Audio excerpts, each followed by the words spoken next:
you go, Ralph. You choose me? Happy Valentine's. We ready to roll? I was goddamn born ready. Broadcasting live from the internet, it's Tuesday night, and this is the Panels on Pages podcast. Big boys playing with big toys. This is quality content. The boomers are into it. Yeah, no shit. With your host, Lee Rodriguez. I am a visionary. Like, oh, you have a podcast? I'm like, no, that's not me. That's somebody else. Jason Nyes. Yeah, sure. I'm not getting any vegetables in my diet. I'm just a thick boy. Jose Guzman. Well, they should be here, I think. I told you, shouldn't have fucked the fucking squid. Kelly Harris.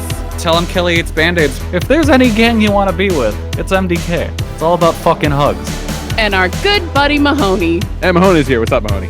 You know what I was thinking, though, is you're a cracker-ass bitch. This is some unprecedented shit. Like, no one's ever done anything like this before. It's gonna be massive. It's gonna be great. And it's all killer, no filler. My seat's on fire. Your dick's so hot. Like, this could never air today. It's there. It's reliable. You know what you're getting every single time. Man, I'm so glad you found us. You're all terrible people, and I'm glad you're my friend. What's that in the intro? That's really funny. Over 500 episodes, and you'd think they'd have the hang of it by now. Jose's like, are we live? Let's goddamn do it. I'm waiting on you guys.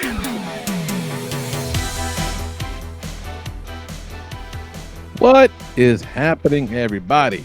Today is Tuesday, February 11th, 2020, and this is episode number 502 of the Panels on Pages podcast. I am your host, the Lord Reverend Lee Rodriguez, and joining me tonight, we got Mr. Jason Nye. Who the fuck is Renee Zellweger? Jose Guzman. You didn't get me this time, Atlanta. Kelly Harris. Poopa dopa. This is my poopa. Jesus Christ. I appreciate that, Kelly. That was for Ben. It's double Ben. And Mahoney's here. What's up? I need to know 5 more people I have crushes on, quick. Nice. Hot Pocket. Nice. Lee. Perfect. Wonderful. They don't have to be current. They can be all time. I went into the Okay, well for some of these. That's the criteria. People send them.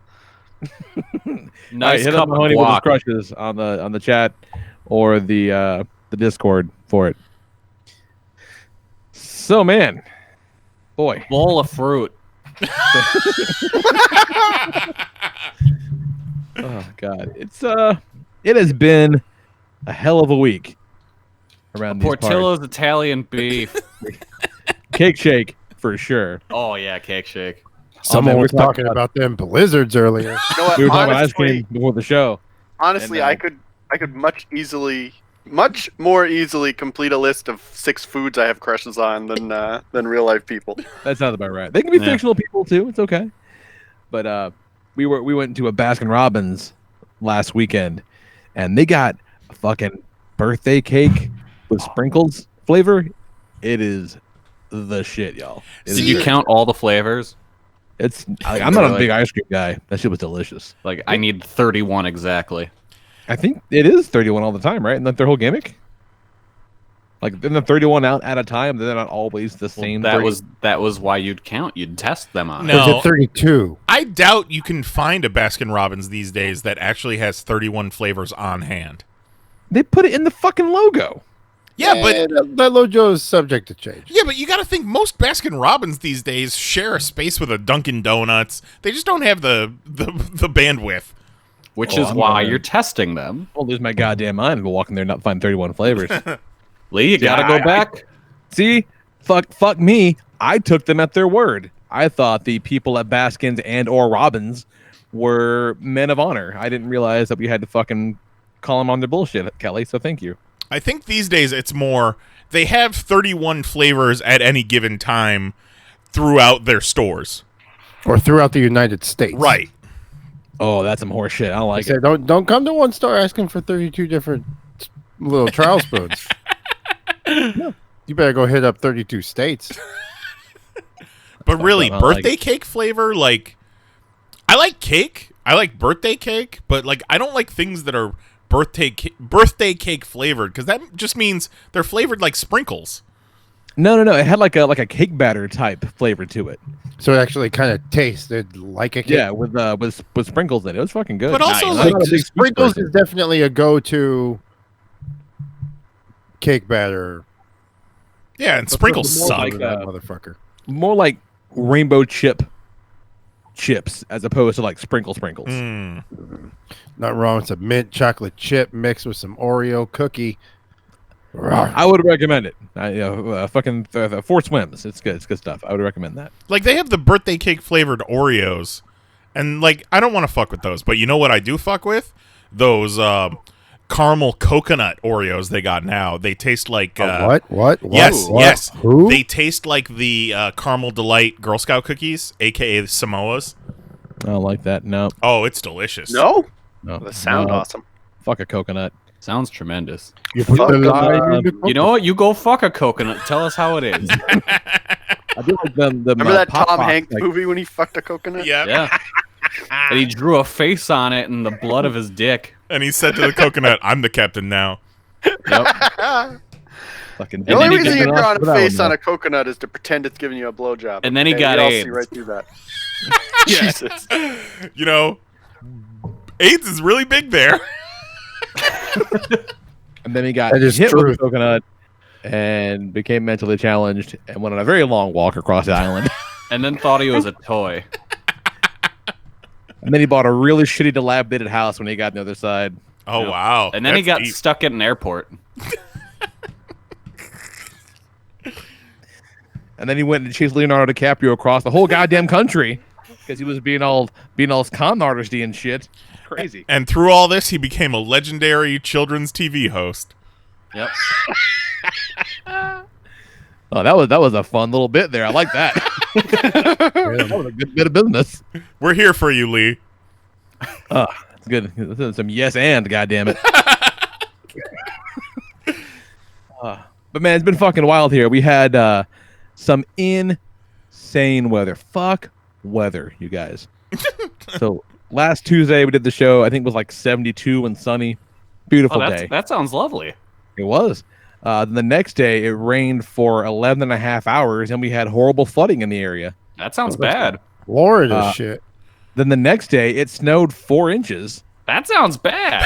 And then they had to close the school because of a horrible epidemic of flu and shit. Was Oh, that's all bad. Oh man, the No, shit the flew. blue. was And the then it, 4 inches of snow floating on top of the floodwater? Yeah, it was ridiculous. Like, it didn't make any sense. Like, it was all we had all 4 seasons in the span of a week. It was fucking nuts. It didn't make any sense at all. It was biblical. Oh, I'll Fucking weird. tell you about some biblical. Yeah, Jose had some very similar weather experiences this past week. It's almost like someone's trying Wednesday to. we had tornadoes. Yeah. But that's what it was. It was sunny Tuesday. Wednesday was tornadoes. Thursday was flooding. Friday was snow. Sorry, I forgot about the tornadoes. I mean, let's see. It gets caught up in there, you know. Yeah. Yeah, and they were closed schools Thursday and Friday because of all the sickness. And I remember, because Friday it snowed, and I remember just thinking, oh man, how pissed I would be if I was a kid wasting a fucking snow day on a day we were already out for other shit. I'd been so mad if I was those kids. And you were sick. Yeah. Yeah, right. You're off Yeah, of school and sick. Yeah, Zoe said they had 11 teachers out on Wednesday. Jeez. Nobody was healthy. This almost seems like it's the end times, you guys. Yeah, and that's little why bit. I bought a fucking health mask, like surgical mask thing for our trip coming up to New York. And Nicole's like, "Oh, wait, some kind of pussy." I'm like, "No, I just don't want to die getting on a tube with a bunch of fucking disgusting, filthy randos going to, LaGuardia." Better buy a Bible. Yeah, no thanks. Call me Stocking out up all on you some of want. that holy water. Wow. At least they canceled all the Chinese people. Yep. Yeah, that's the big takeaway. Yeah, they sent out an email to everybody at my work, and they're like, "Does he know we're suspending all travel for employees to China?" I'm like, "Great. Way to Way to do your part. You guys spending a lot of time in China? Way to save a life. No, fuck no. Fucking stupid. So They're a big stupid. pen market in China. We do get a lot of our stuff from there. No so that's shit. going to cause problems in a couple of weeks. Well, They have something of a supply chain issue. they've shut down the entire movie theater industry in China, so that's taken But they have. that's taken a big hit. And Mulan's supposed to come out at the end of March, and Disney's like, "Nah, we're going forward. Fuck it, coronavirus or not, give us our money, China." Yeah, I bought something off a Chinese store online, and I got an email the other day, and I was like, "Look, hey, appreciate the order. We got your money. It's great. Look, man, we'll send it when we can." I'm not gonna lie. I probably would have told him to you know what, keep it. Yeah. It's like, How about this? Throw it in the trash, and then burn the trash. Like, no one is shipping anything right now. As soon as we can, we'll get it out. I'm making no promises. Would you like a refund? I'm like, no, but I appreciate your honesty. Thank you. It's a fancy new Optimus. I really want it. So maybe it'll come with an extra bonus surprise. Optimus Prime, Patient Zero. Yeah. So He turns into a surgical mask. He turns into like a hazmat vehicle. and so at some point during all this madness, a hobo asked me for a ride. As That he was- should. Yeah. I was at Walmart checking out, and this guy walks up just reeking of alcohol, but not BO, which I thought was really refreshing. And he's like, "Hey, Lee, you were homecoming king, weren't you?" Almost sounds like we had the exact same weekend, just in different states. He says, "Hey, man, can you give me a ride to the bridge?" And I'm like, "Nah, man. Oh, I'm not going to Lee, give you a ride to the bridge." this guy's just trying to kill himself. You can't even give him a ride. Yeah. Help the dude kill himself. Well, in recent weeks, there Or has he's been... trying to kill Lee. The story goes on. In recent weeks, and I'll go so far as to say maybe the past couple of years, there has been an increase in homeless activity around the aforementioned bridge. Oh, they go there to fuck. Yeah, It yeah, goes yeah. over the mighty Duck River. Quack, quack, Like quack, a quack, fuck quack. river. With And the that V. statue of Emilio Estevez at the end of that bridge. No. And he follows me outside, and the lady at the register is like, "Good luck and be careful." And I'm like, "Thanks." Registered drone. And he follows me. I was like, I just need a quick ride. I'm like, I gotta get home. I'm going the totally opposite direction. I wasn't going the opposite direction. Like, I can't help you out. Sorry. He's like, look, man. Hey, how about this? How about I'll call you a cab? How about that? It's like, oh man, I already called them, and they said it'd be like 2 hours before they can get here. Look, man, if I walk, I'm not gonna make it. And I'm like, I would go inside and wait for the cab. Like, don't walk because you said you won't make it. But you should probably go inside. And he goes, and his next volley was, "I don't even drink that much anymore." And I'm like, okay. And that's why I'm so fucked up right now, because I haven't drank in a long time, and now I'm all fucked up. So if you could just give me a ride, that'd be great. And I said, Like, no. Have I mentioned I'm trying to get to my dick appointment? No, not gonna do that. It's all right. Like, Not today. I mean, motherfucker. It's a real long conversation with a hobo. I'm walking out to the parking lot. He's just following me like a puppy. Like, he just keeps talking.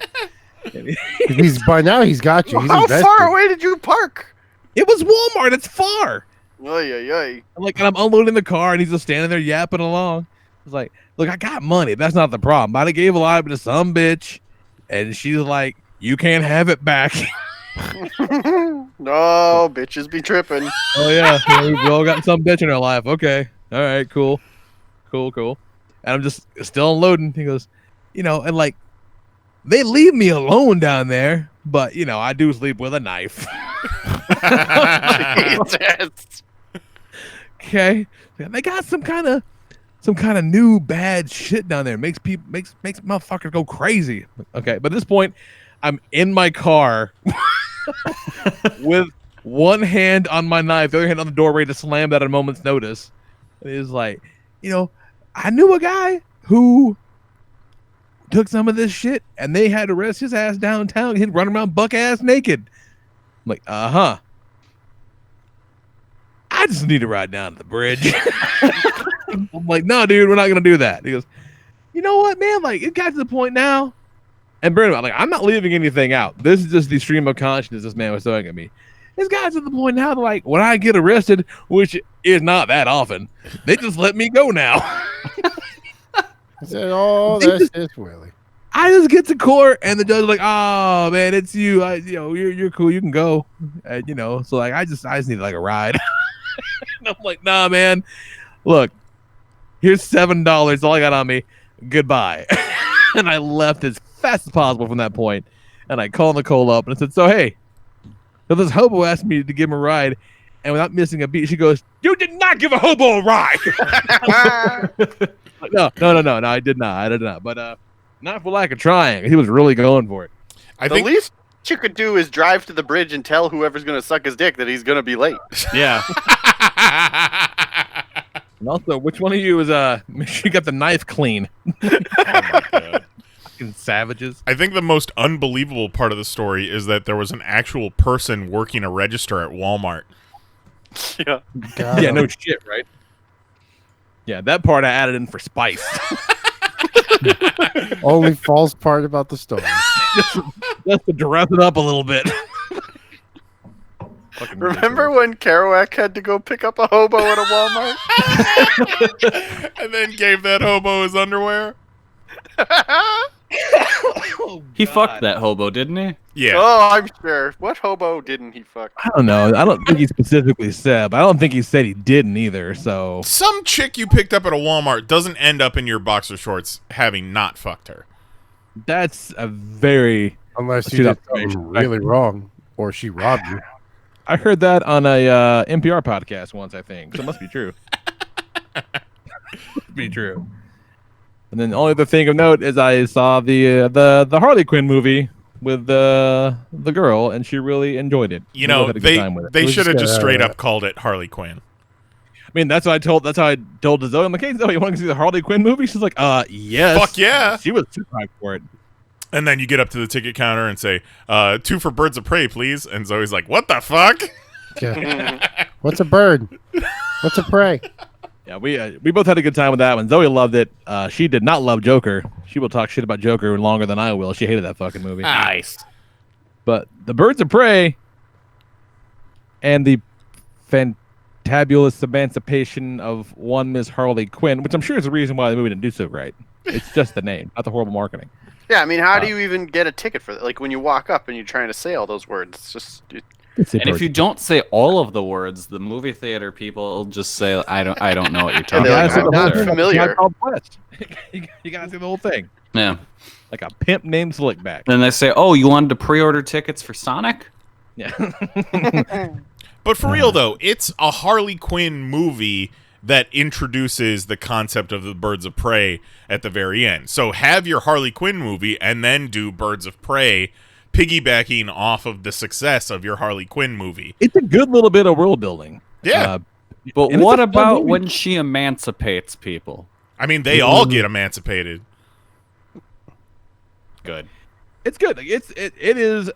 I mean, it's not even close. It's my favorite DC movie. It's a damn fun time.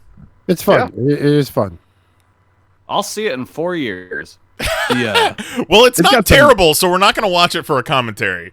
Oh, shit. I'm probably not going to see it. It's got some really fun fights. Yeah, some long take, like John Wick style fights almost.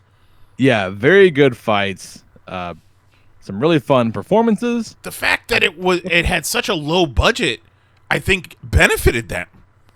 Yeah, I completely think so. Yeah. All these high budget, we can fix in post, do all kinds of crazy shit that they lose sight of the movie. Like, there was maybe one big CGI shot when they're walking up to the booby trap. But I think that's about it. Yeah. Well- Otherwise, it all felt very real and very, like, tactile. Yeah. You know? Was the booby trap a giant ring of garbage? No giant ring of garbage. Whoa. Yeah, not a single ring of garbage, not once. But everything was just set dressed to shit. Like Yeah. really, really awesome set design. Like I said, everything looked real and had a good feel to it. The Ewan McGregor was awesome. Yeah. He's a really good comic book movie villain. He was He great. did kind of remind me of what's his face in Homeboy. Charlie's Angels. Yes. Fucking Sam Rockwell in Charlie's Angels. Justin Hammer. Yeah. Yeah, I can see that.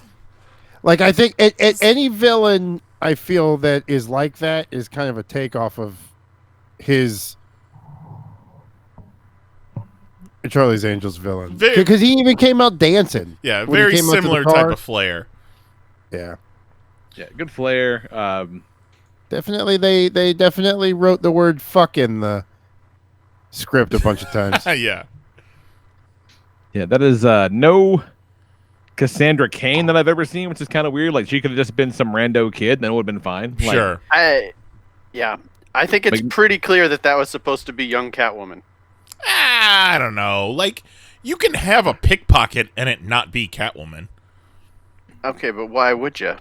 But you know who's not a pickpocket? Cassandra Cain. That's true. I mean, you could have somebody going off murdering all of the people who are in the mob, but not have it be the Huntress. But what would be the point of that? Well, because you gotta get that diamond. And wasn't Cassandra Cain a member of the Birds of Prey at one point? No. Maybe, but she was also, Who knows? you know, Batgirl Yeah. Right. at that time. I will say one of the weirder things about positioning it as a Birds of Prey movie is when they would run the preview and they would show the names. They'd be like Harley Quinn, Black Canary, the Huntress, Renee Montoya, Cassandra K. It's like, why do they just have regular names? Like, you can't just be like, this is a superhero team, and over there you got Renee. Yeah. This is Cassie. Captain America, Yeah. Iron Man, Thor, Craig. Yeah, like, Like what? Craig, get the fuck out of here, Craig. yeah. It Nobody had likes you anyway. it had similar style to Suicide Squad with kind of the names on the screens and stuff like that, but it wasn't so obnoxious and like And it just No. worked better. yeah. At It no was point the best parts of Suicide Squad. How about that whole little almost Jared Leto retcon? well, Because they had all the, like, even the cartoon. They didn't even make the cartoon. They didn't even try to make it look like him. yeah, the cartoon looked more like, the animated series Joker even.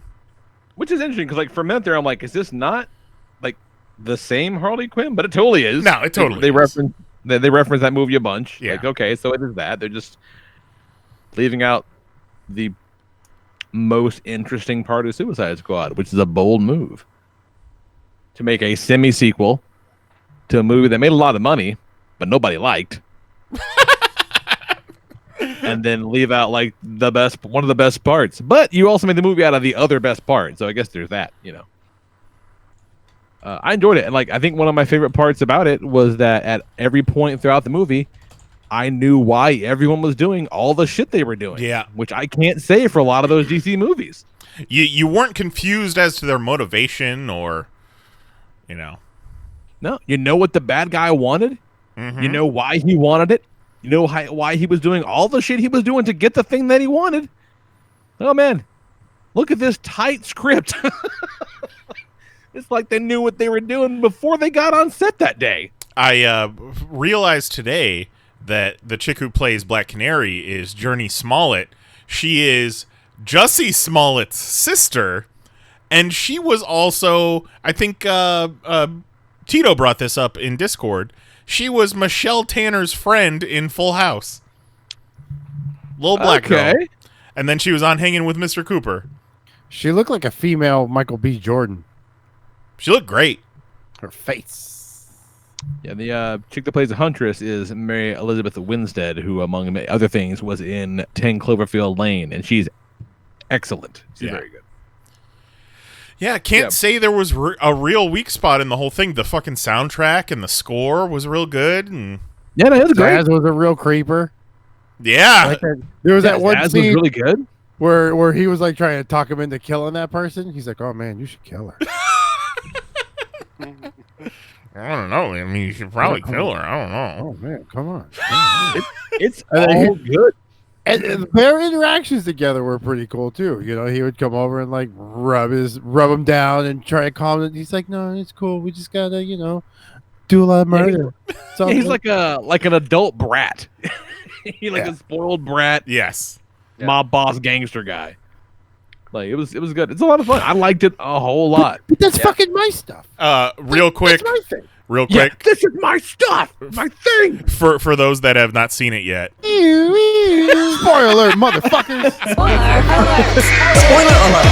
Spoiler alert! Don't spoil it. It's not even a spoiler. Please stop. Spoiler alert! Oh, did I ruin it? So the big climax is happening, and Roman Sionis goes off the side of the bridge, and Jose out loud just says, "Oh, guess no sequel." Yeah. Did not expect that. That was fucking pretty cool. Yeah, just boom. Just very unceremonious. Mary was researching the movie after we got out, and she said that the hyena was actually just a huge dog that they CGI'd over to make look like a hyena, because they looked into getting trained hyenas, but apparently they're very dangerous. You wouldn't expect that. Oh, you really? And like, No, if they touch something, they take ownership of it and eat it. Yeah. Christ. R.I.P. Margot Robbie. Yeah, they're not. You mean they're not these fucked up maniac dog things? I was surprised. We can't train one of those? I was actually surprised there was an animal on set at all. You know, considering that fucking dog hyena looked better than that CGI dog in that Harrison Ford movie. It really did. It really did. Gotcha. Yeah, I mean, I can't say dog much movie like- ever come out. Yeah, I think it's supposed to come out in the next month or so. Comes out Okay. soon? Yeah. but not yet. Yeah, I don't think it's out yet. Mahoney would have seen it if it had come out. Right. I am not going to see that. You're gonna go. I cannot tell that dog is CGI though, nor could I tell that hyena was CGI. The fact that you can't tell that dog's CGI, that just speaks to the fact that you're not a dog person, and also you're a tiny bit dead inside in that part of your brain, to where like you can't emotionally connect with a dog. Yeah, maybe Mahoney's brain has no concept of the uncanny valley. Yeah, every dog looks fake to me. Right. So. He sees that Dire Straits music video, and he's like, "Oh, this looks perfect." Yeah, Mahoney in-game? watched. He watched the Polar Express and didn't know what people were talking about. Yeah, I thought all of those real life actors were great. So it was a good documentary about a train. The special effects in Shrek are excellent. Amazing practical makeup effects. Really cool how they make them green. Mahoney doesn't like video games because he thinks it's just controlling real people. It's very creepy. The devil's work. The video games you play are essentially just walking real people around. Yeah. That's a very good point. A lot has been made, and we talked about it on the Discord. A lot has been made about how, it didn't have a huge opening, even though internationally it covered its $80 million budget. But I think, and I said this on Discord, the best case scenario is it does get good word of mouth and has a good, 2-month run, 3-month run in theaters, makes some good money, and then all these studios realize, hey, not every comic book movie has to be $300 million. We can do these $80 million ones, and it doesn't have to open huge, just as long as it's good. The word of mouth will get around, and people will go see it. Yeah, and they'll fucking, they'll buy it on iTunes or some shit when they come out. And they'll sell streaming rights. Like, they're going to make money off of it, like, for sure. And, the whole movie was primarily women, women characters. The soundtrack was mostly women, but I do not feel like they hit it over our heads that, this was go woke, go broke, No, not at all. But also, at the end of the day, too, it's also an R-rated movie, so those never make as much. Yeah, but this is a world where both It movies made over $100 million on their opening weekend. So And Deadpool. Deadpool, yeah, Like Yeah, but after Deadpool is an Deadpool, anomaly. and, like and you can't- Logan. but after those movies, that just set a standard for R-rated comic movies. Like there's But no again, excuse okay, now. but like I said before, it's an R-rated semi-sequel to a movie that nobody liked, Yeah. I think it was just the marketing was just bad, and the marketing was not good. but good for them. I enjoyed it. I Go think check it it was out. a success. Everyone should be pleased. I mean, yeah, good on it for not being dog shit. Thank you. Thank you. Yeah, everyone who said it was good was correct. Yeah, it's fun. And like, I don't know anybody who didn't like it. Yeah, no real. The lady saw the trailer and she wasn't big into it, but she was going to see it because we were all seeing it and she Yeah. enjoyed it. Yesterday, I talked to a guy at work who didn't like it because it didn't have the Joaquin Phoenix Joker in it, and then he told me he hadn't seen either movie. Perfect. Tell him to take a walk off the bridge. Like that fucking dipshit who was ranting about Parasite winning Best Picture because I love that Parasite won because it just brought out all the dipshits. yeah. It's nuts. It's nuts to think that Kelly and Lee were ahead of the curve on Parasite. It's Yeah, really good. It's incredible. Like it totally deserved to win, and like I said, it's just bringing out the worst takes, and I love it. You know what? I love that the climax of Parasite. No spoilers.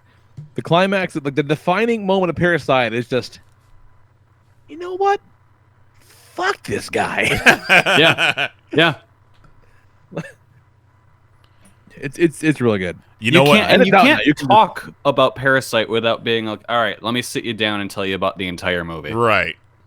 Yeah. So that doesn't spoil any goddamn thing. Yeah. I was trying to talk to my dad about it. I'm like, oh, you got to fucking check out Parasite. And I kind of gave him told him the first act, essentially. He's like, oh, that sounds really rad. I'm like, yeah, it's this Korean flick. You know, you can stream it anywhere now. And I was like, oh, no, I'm out. Reading. Nicole did the same shit. Nicole's like, I don't want to read a movie. I go, that's fucking ridiculous. Yeah. I saw a tweet that was like, but it's just second nature to you and Eiley at this point. right. But it's always been that way. Like, I've always watched, like what do you do? Like, so when someone speaks of Spanish in a TV show and they subtitle it, you just gloss over. Oh, fuck! What happened in that scene? Like, no, you just deal with it. You weirdos. What about everything Oh. Jabba the Hutt has ever said? Yeah, like. Yeah, so, I've never seen Narcos. Like I've tried to watch Narcos multiple times, but there's so many subtitled parts. Cannot pay attention. Have to be doing something else, and I track of what's going on. I'm really concerned about my ability to focus and watch Parasite. Mahoney, you're probably gonna have to drop off, come back on. You're cutting in and out. But I think your problem is you need to be doing 9 things at once just to keep the demons at bay. Yeah. yeah, that's not. We need to like the- take that's your not the phone show's away fault. from you. I did enjoy on Twitter Neil Brennan talking about how he didn't understand Parasite. Yeah, and he's That was good. one of the greatest And that guy's comedic supposed to minds be of the smart. past 20 years. So what the fuck, guy? Yeah. No, that dude, it's clearly a guy who made too much money. Oh, he's definitely a guy that made too much money. Yeah, Like, he made too much money, and now he doesn't understand what a movie that's criticizing capitalism is. Right, class systems and all that. Yes. It's like, no, I am not the villain. It's like, what, I've seen. Not just a lot of people have been like, so which ones are the parasites? Like, you fucking dummies. That's how dumb Americans are. Yeah. That we Yeah. think the title of a movie has to be in the movie physically in some way. Oh God. Just Real think bad. how we live in a day and age where the movie that won Best Picture and the director who won Best Director his name is Bong. It is.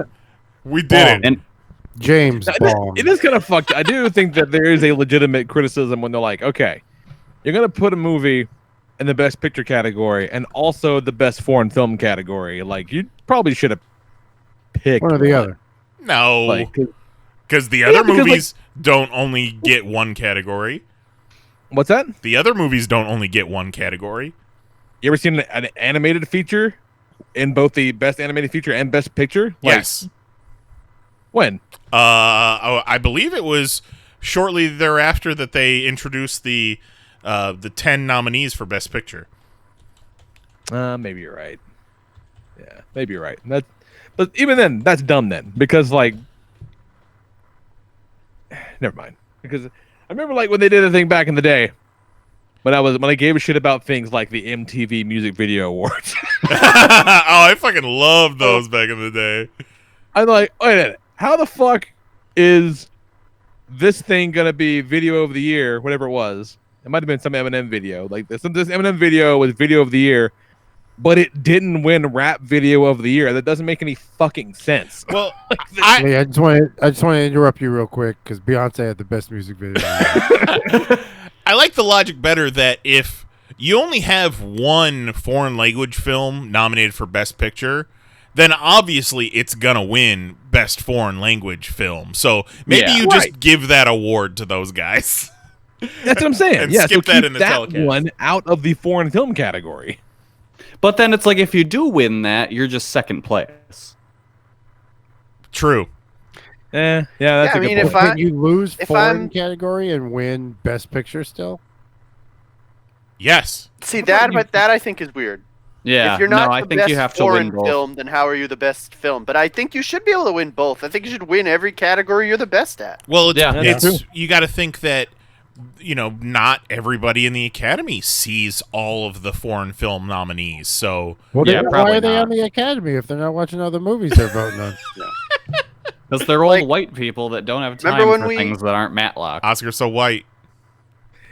Remember you when we seen a did the picture Pop of Choice somebody- Award What's that? and I won like all of them? Oh Yeah. We didn't disqualify me from categories. It's true. That is a very good point. Oh, What else is going on, Kelly? Beauty and the Beast in 1991 was the first animated film nominated for Best Picture. But there was no animated feature category at that time. Okay, well, Up in 2009 and Toy Story 3 also received Best Picture nominations. Okay, all right. Yeah, I thought Toy Story was for sure. Then I recant my statement. Got him. See? Because I'm a big enough person to be like, I was wrong about that. Something everybody else should do once in a while. Mm-hmm, Not right? you guys. You guys are fine. You know who you're talking to, fucking Craig. But why couldn't Joker win Best Picture? Because that movie sucks. Oh, you just don't understand. Yeah, it's not an objectively good movie. Lee, do you even live in a society? Yeah. Yeah, Lee, I don't know if you've noticed, but we know- live in a society. It did go the complete opposite route of Parasite, because during the third act of Joker, the lead character just basically says out loud the thesis of the movie. That's true. It's very easy to understand. What in case it was just too subtle. What if that hobo at Walmart becomes a Joker and Lee was shit. responsible? Lee is the Thomas Wayne of his story. I mean, at this Oh my point, it's God. going to be Mr. Freeze before he's anything else. It's real cold out there tonight. But Lee, what if society's the joke and he's the punchline? And he's the What's going on, Kelly? Oh, not much. This past weekend, I got a chance to actually play the Power Ranger board game. Finally, Oh wow! Oh, yeah, it's a lot of fun. that's a cool game. Oh, I you guys should bring it to Toy Fair. Don't think I wouldn't. That's a lot to fit in the suitcase. That's the only thing keeping us from doing it. Possibly is the amount of space it'll take up. You gotta swallow each piece and then throw them up when you get there. Mm-hmm. Yeah, it's quite big. Yeah, But I also pack light, so maybe. maybe. Yeah, no, it's a fun game. The battle mechanics cool. I like how, it's a challenging game. We almost lost. Yeah, we lost a few times. That's what I like about it. Yeah, it's fun it's a fun teamwork game. You're not all trying to punch each other to death or whatever. And then I've out a few times with some groups, and last time I was at Goat's brother's house, and his brother was like, I don't know, I'll check it out, I'll play it, it's fine. And then by the end of the game, he was like sweating, walking circles around the table, like, no, now we got to do this, and then we'll do this. To go from like a madman. He was not about to lose his fucking game. No. It was great. Good times. When we were picking our characters, one of my friends just goes, I want the one that was autistic in the movie. Jesus. I'm like, all right, here's Blue. Outstanding. Yep. And then Sunday was New Japan's New Beginning in Osaka. And that was a really good show. You had Hiromu Takahashi defending the junior title against Ryu Lee. And that was a nuts match because those dudes always go and try and kill each other. They almost succeeded last time when Lee dumped Hiromu on his head and broke his neck. Yeah. Jesus. Yeah, so this was their first match after that, and like within of the first like 5 minutes, well, the first 30 seconds was them immediately running at each other and like kicking each other in the face, and then exchanging German suplexes. And then the next like 4.5 minutes were just them chopping each other. So real technical. Yes. Yeah, there's a really cool spot where Lee sat Hiromu on the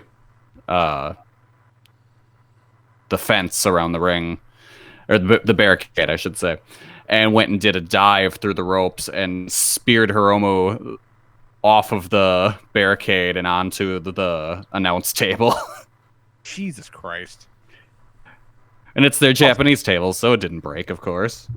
No, those fuckers are made of mahogany. Yeah.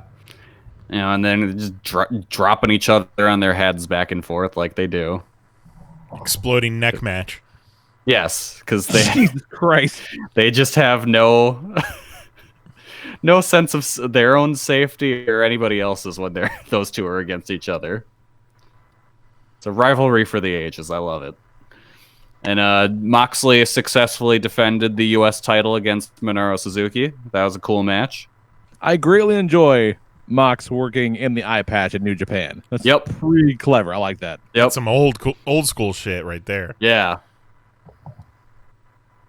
And then in the main event, Naito retained both the heavyweight and intercontinental title against Kenta. Didn't come out unscathed.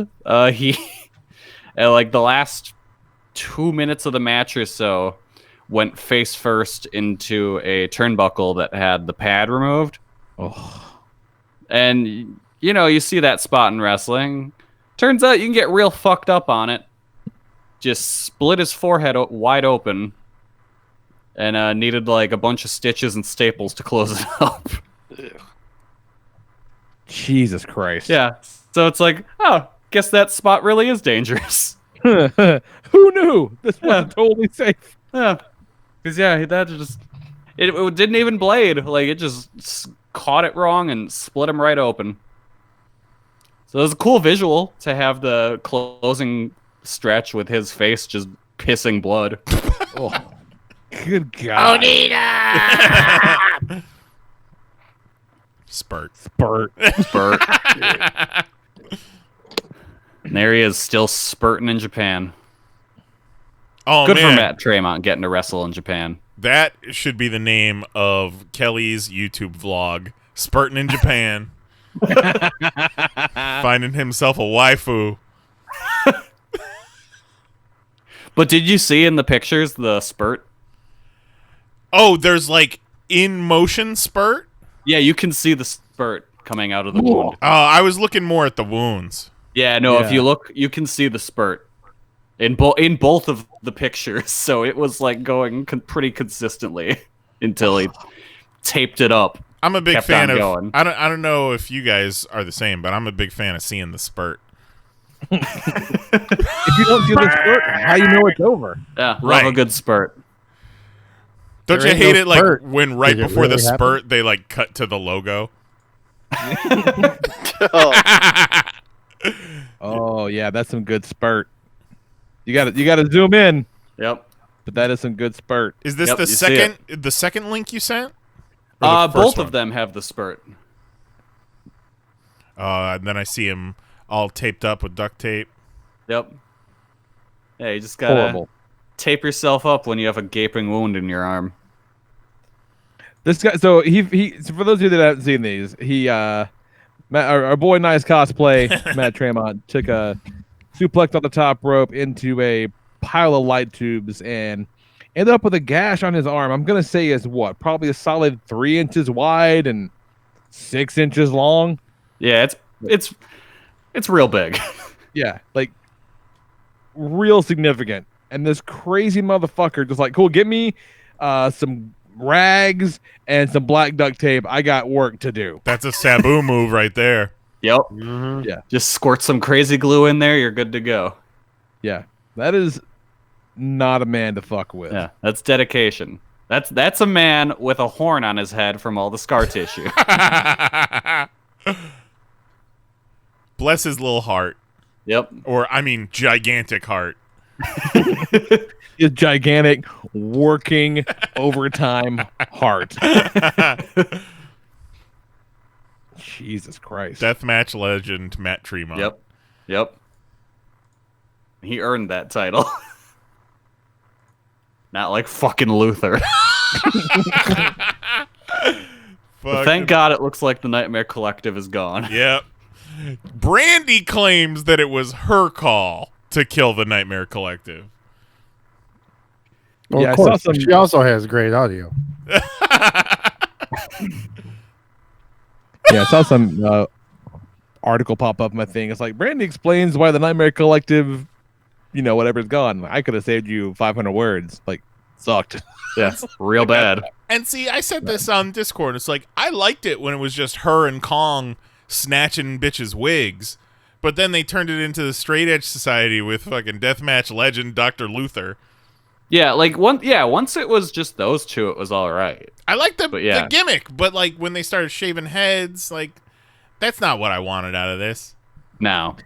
And I feel worst of all for that Mel chick, because this bitch got her head shaved on TV for nothing. She sure did, but she's still got a contract, so Yeah, so was it for nothing? Sure enough. Called that job security. She said, I'll play your dumb games. I'll tell you your audio's great. feel sorry for her in about 3 months when that hair starts growing back. That's when the true victims come out. That's Yeah. a very good point. What you got going on, Nice? Shit, not a whole lot besides packing up and getting ready to get the fuck out of here. We close on the house tomorrow.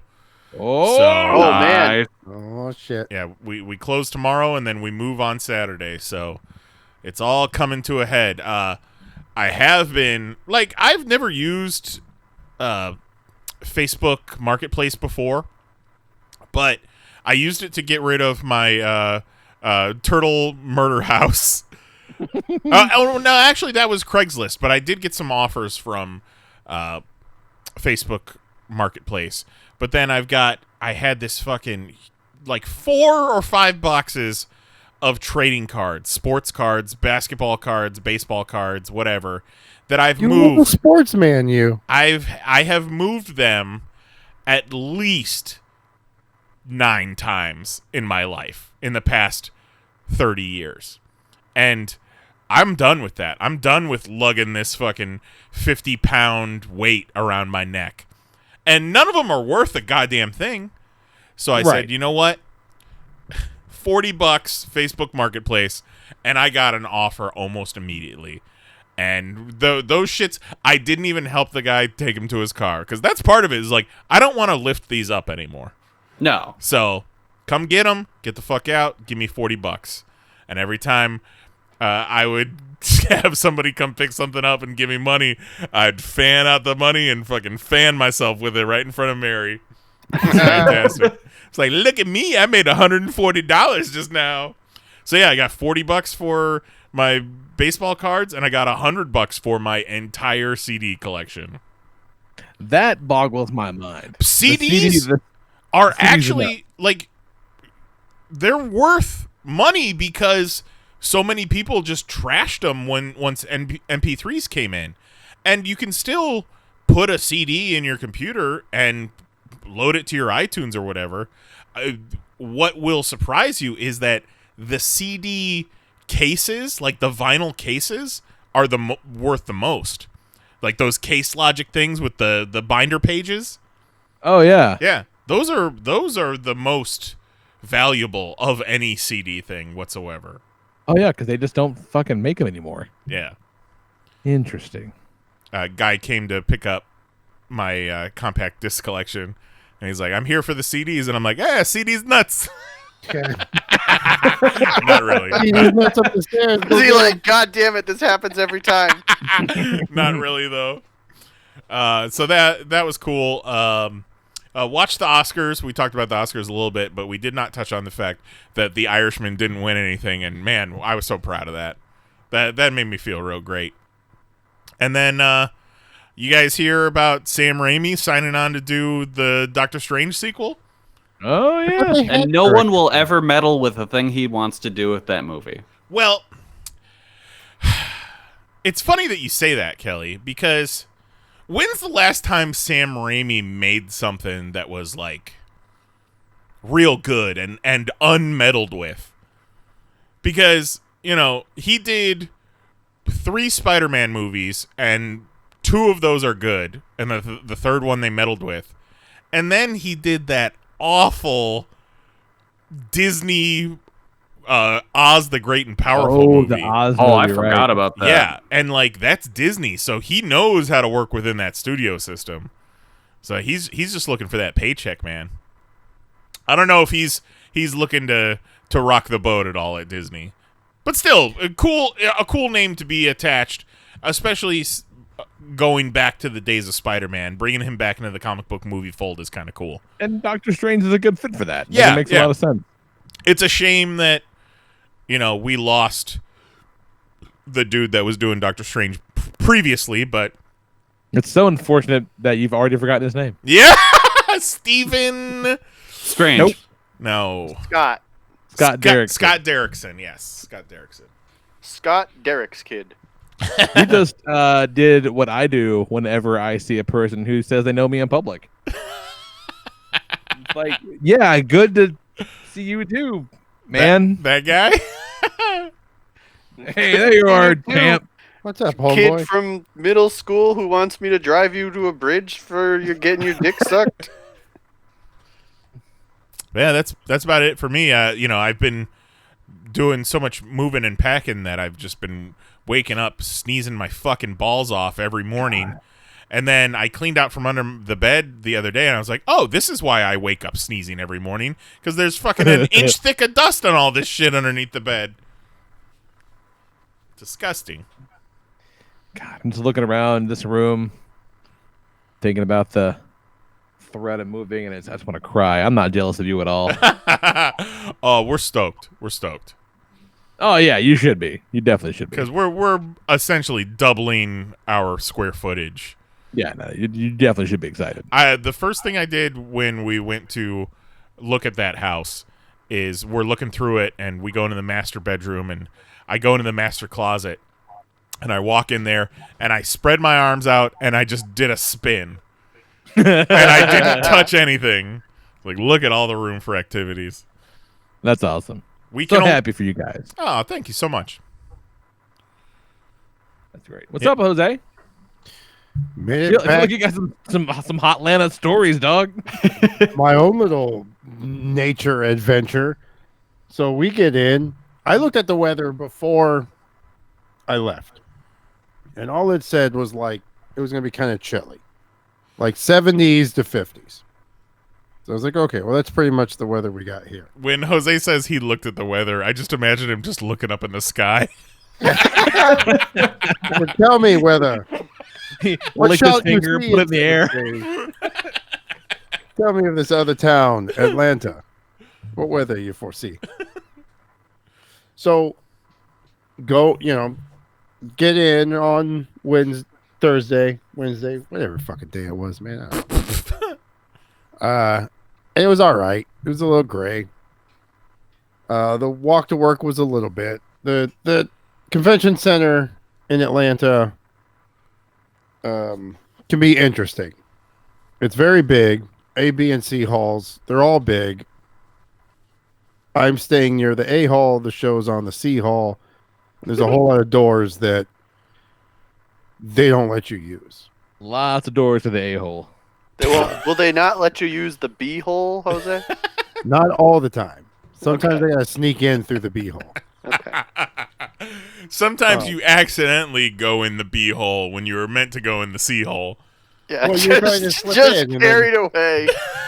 You find both T's just right up the B hole. Well, because they don't always light it well. So sometimes you there's go in the what? wrong hole. 2.5 inches between the C hole and the B hole. You know, easy to make a mistake. So go to leave, So and it's stupid. fucking pouring. So I gotta walk to work in the rain. Ugh. So day one, we walk through a fucking torrential downpour. I get to work, I'm soaked. There's flood warnings. The next day, we had heavy rains and a really thick, dark fog. So we're just trying to get to work. Fog, can't see shit. The next day, it fucking snows It's ridiculous. in Atlanta. Never had that happen. So we gotta walk to work in the fucking snow. The next day, it's fucking freezing and snows again. The fucking last show day, there was a small earthquake outside of Atlanta. Jesus. By the Friends Hotel, there was a shooting. And then Well, that's just Atlanta. some chick shit on the side of Walgreens. So she must have been so pro CVS. How do you know that it was chick shit? We saw her shit. Oh, wonderful. Wonderful. Yeah, I'm pretty sure it was a woman. So you didn't just like diagnose it like a bear or something. Yeah, no, we just didn't come look at across it and sniff the wind and tasted the fruits and berries around us and saw There's the traces of kale. This the is disturbed women's shrub. shit. No, she shit on the side of the building. Well, also, you don't know what she identifies as, so. Yeah. Well, she definitely identifies as shitting outside in public. So, yeah, 'cause if she you're did that. shitting outside in public, are you really concerned about pronouns? No. Don't look at me. So, and then at the end of the lovely show, again, because not all doors are doors at the Atlanta Convention Center, exhibitor. Well, I don't know. I don't know if it was an exhibitor or somebody who was attending the show who had a bag, but I pretty sure he had like stuff on a dolly. I'm pretty sure he was an exhibitor. So he's trying to go out the door. That it's a door that you've kind of been going out through all day, which at a certain time they tell you, no, this is not a door anymore. This door has become a wall. Go all the way around. The door down the fucking Nope, road. can't go through that door. That door's a chair. Yeah. Door not real anymore. So Surprise, surprise, now you're a door. He was like, no, fuck that. I'm going to go through this door. He's like, no, you can't go through this door. So he goes to go through the door, and the guy goes to stop him, and the exhibitor shoves the security guard, and the security guard shoves back, and they just start swinging on each other. Then there's two security guards beating the shit out of the guy. Oh. And then there's everyone else come running and screaming, and people are pulling out their phones to record it. Like, and the crazy part was like nobody's really helping the guy. They just start pulling out their phones. So many World Star TikTok were made that day. That doesn't like a very World Star TikTok. And then fucking. So today it was gray and cold the whole time. I'm leaving this morning, so I bundle up to get ready for the cold fucking hike to the airport, and it's hot. It's gray and hot, and I'm fucking sweating. I'm like, I'm done. I'm done with you, Atlanta. I'm fucking out of here. You crazy with this weather, man. I'm out of here. A fucking earthquake? and it snowed. Something was going on for you guys to have that weird shit back to back to back to back, and then Yeah. even in Atlanta, weather was weird like that. It is some end times shit. You were right about that, Nice. Like it's very, very, very strange. It's almost as if we broke the planet. Yeah. Almost like we've all got this coming. Mm-hmm. They Sins of the Father come and do, son. They let Trump play with that weather machine they got. He said, "What's this button do?" No. He just turned it all the way to the right, and the knob broke off. It was like that when I found it. Gigantic hands. Obama broke it with his tiny hands. Do it. He ran. But back up in this mother. Atlanta didn't win. I was like, just let the weather be good enough for my plane to take off. Yeah. That's all I'm asking for. Didn't need another 12-hour travel day. No, you did dick with that. God damn. I will not. Oh, Two of yes, you will. Nothing makes a 12-hour travel day better than eating a dick. while I you do want to it. see you make me, Kelly. Nom, nom, nom, nom, nom, nom, nom, nom. Oh, that reminds me. So, I Of fucking what? forget the context, but when I was, going through all the recent episodes looking for clips for the intro, there's one bit where we're talking about cops, and Kelly just goes oink oink oink oink oink oink oink oink oink oink, and it just made us all laugh. And Kelly's like, or Jose's like, this guy's gonna get us all shot. So now, whenever we're out and about and we see cops, I do that, and Mary's like, God, no, don't, you can't say that. It's like, they can't hear me. The windows are up. Oink oink oink oink oink oink oink oink. I was saying some shit about cops the other day, and so it was like, I don't understand why you say this stuff all the time. Isn't your friend, a cop? And I go, yeah, but it's like when a racist has that one black friend. It's like, oh yeah, he's one of the good ones. Yeah. Like, yeah, he's one of the good ones, but fuck the rest of them guys. Just sitting around waiting to ruin somebody's day. She's like, that's not the way to think about these things, Dad. And I'm like, wait till you get a ticket. Yeah. Is this part serving or protected, man? Wait till she gets profiled for her last name. Yeah, no shit. That's coming. Yeah, tell her That's don't definitely try coming. leaving the country. Getting back in is going to be a bitch. Yeah. Don't stay out in the Like, sun what too is that? long, Zoe. Make sure that papers are tight. What's going on, Mahoney? Oh, Lee. Are you excited, Lee? Can you feel it in the air? I don't like the tone in your voice. What? Do you know XFL what started? fantasy football. XFL fantasy football, Lee. I thought this was a bit. I didn't think this was real. Oh, Lee. Oh my god. Football. Can't escape this bullshit.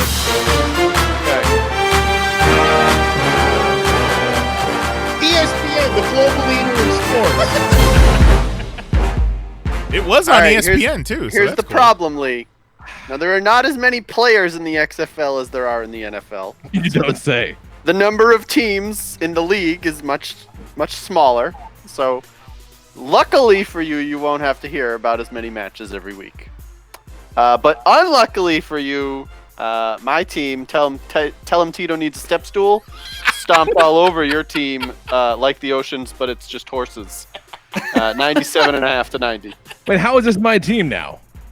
Because we stopped using ESPN, the global worldwide leader in sports, because Jose doesn't like it, and we've switched over to CBS. And as a CBS All Access user, which we got your password from Nicole, we went ahead and drafted you a team. Yeah, I mean, we told you about the draft and you didn't show up, so you just auto-drafted.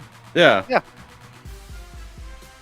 But So, like Good the news. ocean, what you got? He like the ocean, but it's just horses. And now, you had the Washington defense and you didn't even start them. You started the South Dakota defense. They got you 4 points. If you had only started Washington, you would have got 16. You would have beat me. But, oh well. 0-1 for you, buddy. This is Nice. Real Nyes is upsetting. living it up over there. Nyes is living it up Yeah. because his team, the Ghosts of Turtles Past, absolutely destroyed Jose's team, the Boner Owners, 153-70. Wow. Robbed. Yeah. Jose is over there keeping up his tradition of drafting risky picks. He started Nick Lachey's older brother, Drew, at quarterback. Well, he had a good matchup. Decent matchup. Sometimes you gotta play. I don't know these guys. Yeah, he was up They're against brand the 2 remaining living guys from LFO. Okay. And then rounding it out, you got Tito's team, the Milk. Hold on. Start again. You got Tito's team, the Milk Lemonade.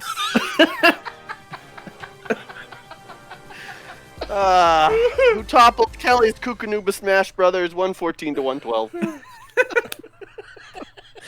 Oh, Kelly my- could have won. He could have beat him, but Tito started all of his power forwards, so there was no chance. oh. Couldn't take all the milk. Could not take all the milk. Okay.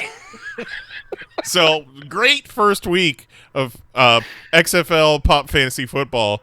Sounds like a real nail biter. Looking We forward. almost How many have weeks is more, the XFL? more fantasy teams than there are real XFL teams. It's 38 weeks, Kelly.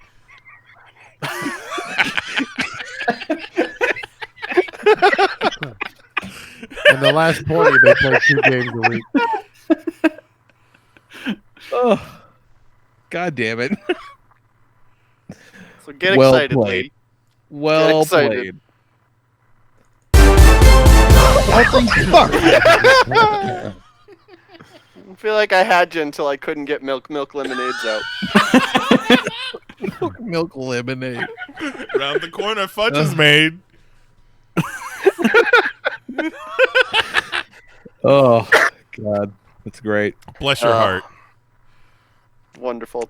We have fun. We do. There's a decent chance that Drew Lachey is the starting quarterback in the XFL, though. Yeah, it was Nick Lachey's older brother that I'm like, wait, does the goddamn it? Right, That this doesn't isn't sound real at football. all. Like, wait a tick. Oh, that's awesome. All right, let's take us a break. Cool. He said, Come back. I need a drink after that one. Yeah, no shit. Not long before the show, the missus and I were talking, and she said something about like, "Oh, you guys should do another what was that? What was that thing we did a long time ago? The newlywed game ago. You know, we just talked about that last week, and I just put it in as our Popcast Classic, and we sat down at the kitchen table and played that bit, and she laughed her ass off like it was brand new.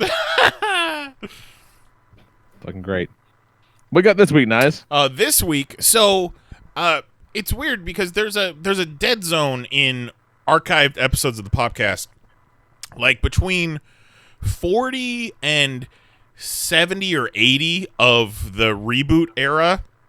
Like, I don't have those. So I was trying to, to celebrate Kelly's birthday this week, I was trying to find, like, Kelly's first week on the show, but any information I could find about that, they were episodes that I just didn't have. So I ended up finding from episode 300 was when we went back to regular numbering.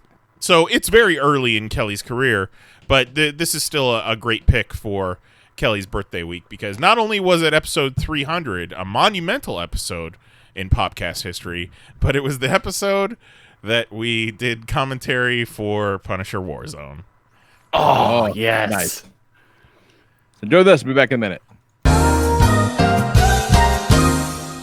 And now, a curated selection from deep within the Popcast Network archives.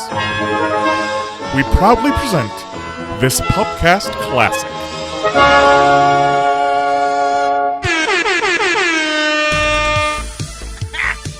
Oh, what the hell is going on, folks? Today's Tuesday, June 30th, 2015, and this is episode number 300 of the PanelsOnPages.com podcast, flagship title of your podcast network. Find all of these shows, and none of them got 300 episodes, though, at pcn.panelsonpages.com. I'm your host, the Lord Reverend Lee Rodriguez, and joining me tonight, we got Mr. Jason Nyes. Tonight we dine in hell. Jose Guzman. We did it, y'all. We did it. Officially patched in, Mr. Kelly Harris. In an alternate universe, Kerouac is on the show instead of me, and Mahoney and I put together a supercut of him talking about women set to Belle Biv DeVoe's Poison. That's fucking solid. That's probably not too far from an alternate universe. That might exist somewhere. And in studio, the good buddy Goat. Say hi, sir. Hey. Woo! Yeah, we fucking did it. Let's see. I think we had our first episode in, I want to say June of, 2009. So we've been doing this shit a long fucking time. I'm thinking maybe even late April. Might have been, it was not long after we launched. I know No. that. That was like, I had this weird hair in my ass pretty early on to the thing. Like, hey, we need to do this. And that was the time where you had to explain to people what a podcast was. Yep, fucking trailblazers. You're welcome, Nerdist.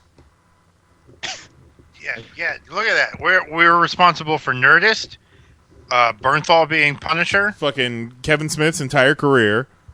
The Rock in Rampage. Yes. The Beef. Yes. Being spectacular right now. Holy shit. We made a lot of shit happen. I got to tell the beef story just last night, and I was very excited to tell that story. After jiu-jitsu last night, I'm like, our coach owns an Italian ice shop in the same plaza as the gym. So every once in a while we get some delicious Italian ice. That's fucking hilarious. It really is. Takes us out for ice cream after practice. It kind of does. You guys have a pizza party? It's good shit. But somebody brings something about Shia LaBeouf, and somebody had some sort of a thing, and I said, I got a Shia LaBeouf story you're not going to believe. And I just watched people's faces get longer and longer as I explained to them our amazing run-in with the beef. He's all over the place these days. Like, Yes. It is beef threat level midnight right now. Yeah. Well, it happens when you're a crazy genius. Fucking Beef City, man. Ridiculous. And we did it. So yeah, man, it's been a hell of a ride the past couple of years. But tonight, all that culminates in a viewing of an undersung gem of cinema. You might even say that it's a classic. American classic. I do think that us watching Punisher Warzone on our 300th episode, it's apropos to It is. just the life of the podcast. Yeah, it's a fucking microcosm of our entire lives these past few years. So we're going to watch Punisher Warzone together. 2008. Wow, that's almost coming up on 10 years of Punisher Warzone. That's crazy town. 2008. Let me put this in perspective for you folks listening at home. Punisher Warzone came out in December of 2008, the same year that Iron Man and The Dark Knight came out. Pale in That is comparison. true. Both of them pale in And comparison. it came to this out. film. It came after those two movies. So It's true. We're gonna there are going to be some dissenting voices on tonight's broadcast. I'm going to say at least one. some contrary opinions. I know Goat's over here just shaking his head and exhaling deeply already. I don't have enough beers. So Jose only saw Punisher Warzone for the first time last night, and we don't know what he thought. So with Lee and Kelly on the pro Punisher Warzone side, and myself and Goat on the anti Punisher Warzone side, Jose's the fucking tiebreaker. And He's a swing vote. I think at the end of the viewing, people's gonna be mad tonight. at the end of the viewing, I think Jose gets to levy his judgment, and we decide Punisher Warzone classic or hot garbage. I put a post in the population group on Facebook today. Just, hey, don't forget we're watching Punisher Warzone tonight. Get the link or whatever. And like the second comment down was nice and just says, "This movie fucking sucks." Join us again next week for yet another Popcast Classic. That could never air today. It shouldn't have aired then. No. Another nuts thing about that episode 300 that I didn't mention is, that clip starts out with the Kung Fury intro music, and I believe that was the first episode we used that intro. So we ran for 4 years with that intro. No shit. And only in the past 2 months did they start to fucking monetize our balls. Yeah. They started because I think that was the first time I got an intro in the thing. So yeah, because I cut together the new intro for that episode. Yep. I think that was the first time I broadcasted from the bunker under Orlando. There was that period of time where you didn't have the best audio, but we live and learn. Listen to him now. Yeah. It's like he's right here with us. Yeah, listen to Mahoney even. Mahoney sounds great, too. Yeah. That's me. Just to Mahoney, just with his arm wrapped around me and sitting right there. Just over here sounding great. Yep. Touching Kelly. Yep. Hiding under your bed, tickling your toes. Yep. When this episode's over, we're going to braid each other's hair because we're all together. Lovely. All right. I love so that we own this cabin now. It's a very nice cabin. It's a very nice cabin. We need to have Mahoney over to the cabin. You guys want to talk about our crushes in this cabin? Let's do it. We'll talk about girls. Make some popcorn. Sex. Top 6. 6! I still like 6. A little behind the scenes on that top 6 intro. The guy that says top 6, that's from a news report of a guy getting life in prison because he was the leader of the Top 6 gang. Oh my God. Christ. One of the most notorious gangs in South Miami. What? Why is my name attached to that now? Are we targets? Yeah, now the bottom 6s are after us. Shit, Sue Woo. I'm a blood now. Fuck yeah, Sue Woo. There you go. That works. Oh, goddamn. All right. Good to know, Nice. I thought you'd enjoy that little tidbit. That's a good bit of trivia. Good to know. Shit. No names. Should have saved that one for off air. No names. Fuck. There was ever a name not to use. That guy's listening to the popcast from jail. He's like, oh shit, I thought that was me. Oh shit, I should have sent them my top 6 crushes. Yeah, Lee, I'm in jail. Get me out. He's like, now finally I got proof to hit him up for that monetization they owe me. He's gonna get out of jail and sue us. Fucking ridiculous. All right, so in honor of Valentine's and Kelly's birthday, does anyone own the legal rights to the name The Bloods? Why? I was thinking, do people trademark their gang's name? Fucking Suge Knight. Yeah, are people going around doing that? You should go buy a. You want to patent troll the Bloods? Is that what I'm hearing? Is Mr. Top 6? Does he own that name? Excuse me, Latin Kings. I'm gonna need you to change your name. I'd never thought about that until right now. Well, it's funny that you bring that up, Kelly, because Lee and I both said Suwoo, and that's a blood battle cry and it's a bit on Your Mom's House where they were looking at TikToks, and apparently there's a big lane on TikTok of Bloods just calling people out, saying Suwoo, and they loved that bit to the point where they made a Suwoo t-shirt. And the Los Angeles gang department from the LAPD got in contact with them and was like, yeah, maybe don't sell shirts that say Suwoo. You're going to get your fucking listeners killed. Yeah. And so then he responded with, they have a new shirt that has a cute Asian lady on it, and her name is Sue Woo. Oh my God. Mahoney, what do you know about the gang activity on TikTok? You know, I don't know much of anything about the gang activity on TikTok, and that was exactly my reaction when I said that. I was like, I have not seen any of this. Yeah. Seems like you got some digging to do. I thought You I'd got seen some all of the TikTok stones apparently that are unturned. There's apparently entire sections of TikTok I'm not familiar with, and honestly, it's probably because I spend too much time sleeping. Well, you know, we've talked about your TikTok curation, and definitely needs more hoots.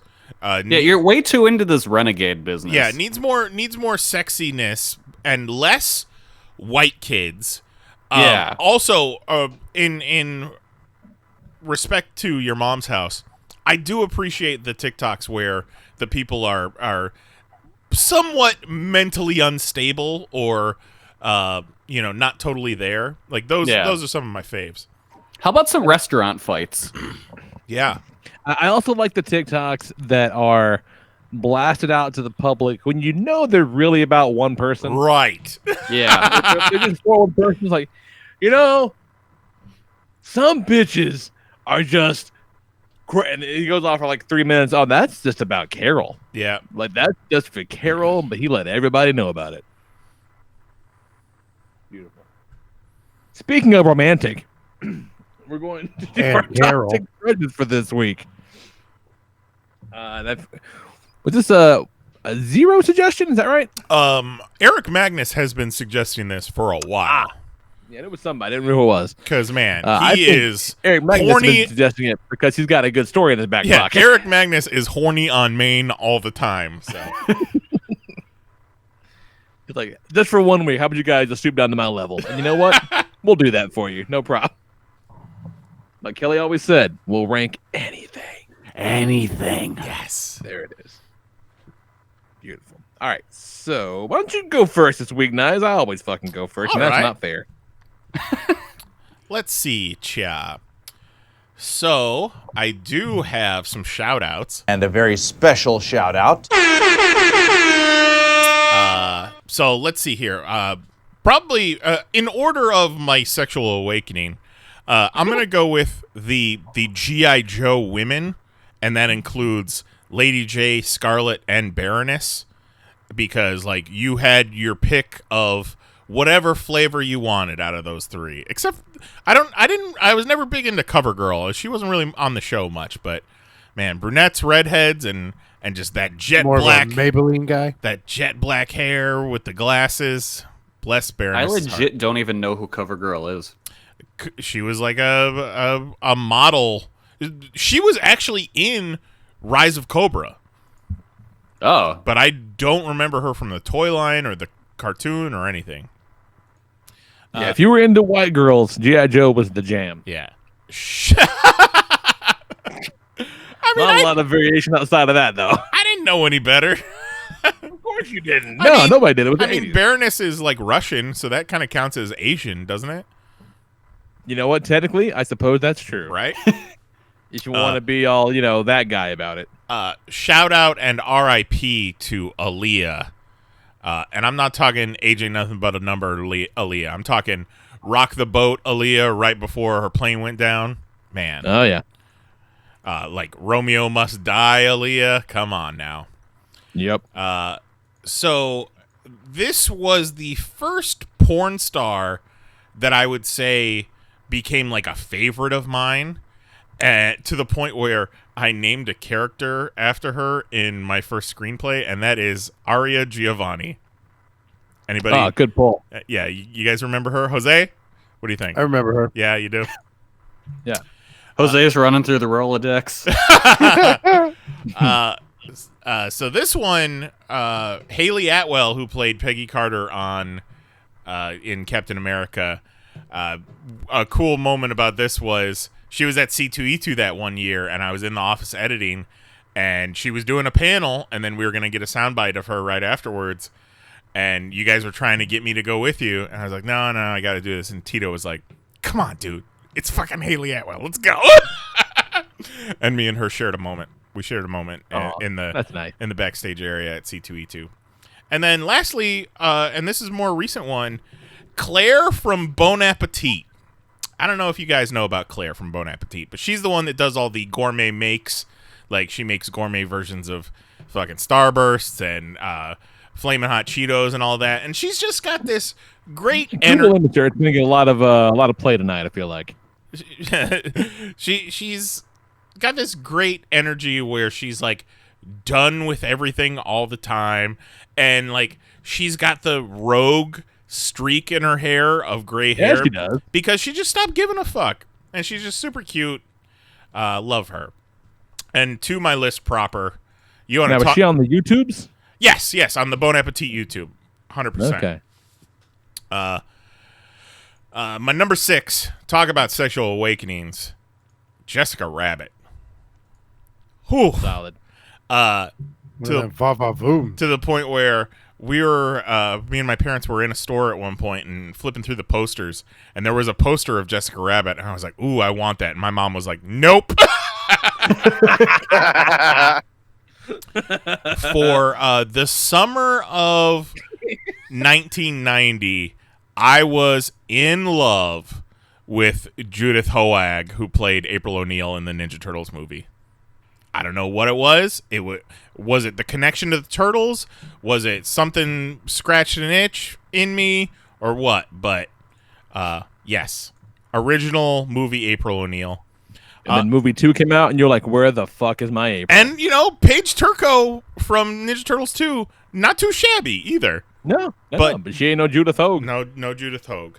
My number 4 and my number 3 also showed up on my top 6 ladies' night from last week, female characters. And my number 4 is Jenna Fisher, who plays Pam on The Office, especially Jenna Fisher, pregnant with her belly showing, posing on the beach. She's full of marshmallows. Full of marshmallows. And then my number 3 is Carrie Fisher, like, from back in the day. It's cliche now, but that gold bikini, come on. Everybody. Come on.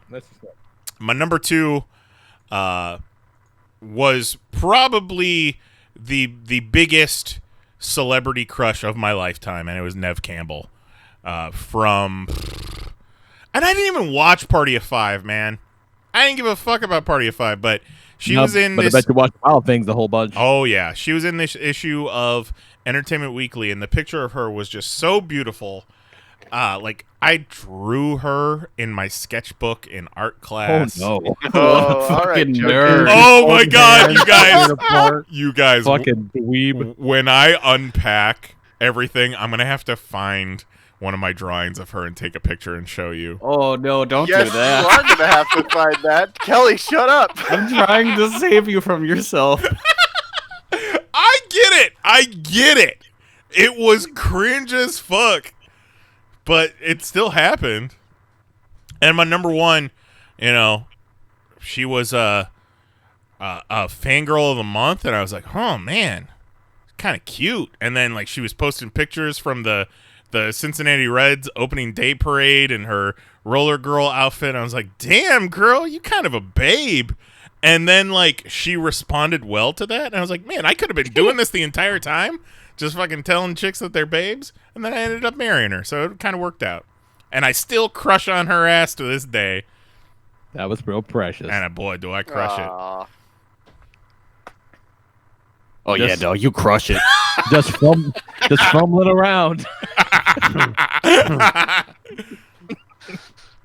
Ain't no fumbling, it's just straight smashing. Chuckle and John tells me to put the Neve Campbell picture on my Instagram. Yeah, absolutely. I don't Have give a a fuck. fun make it into a TikTok somehow. I'm gonna make it into all sorts of wonderful things. Oh, you want to know what's even worse?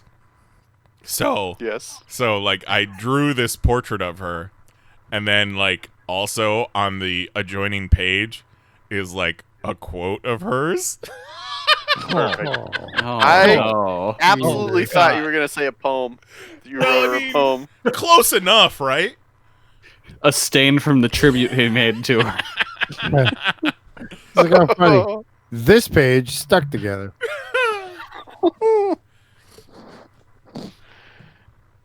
Hey, what's up?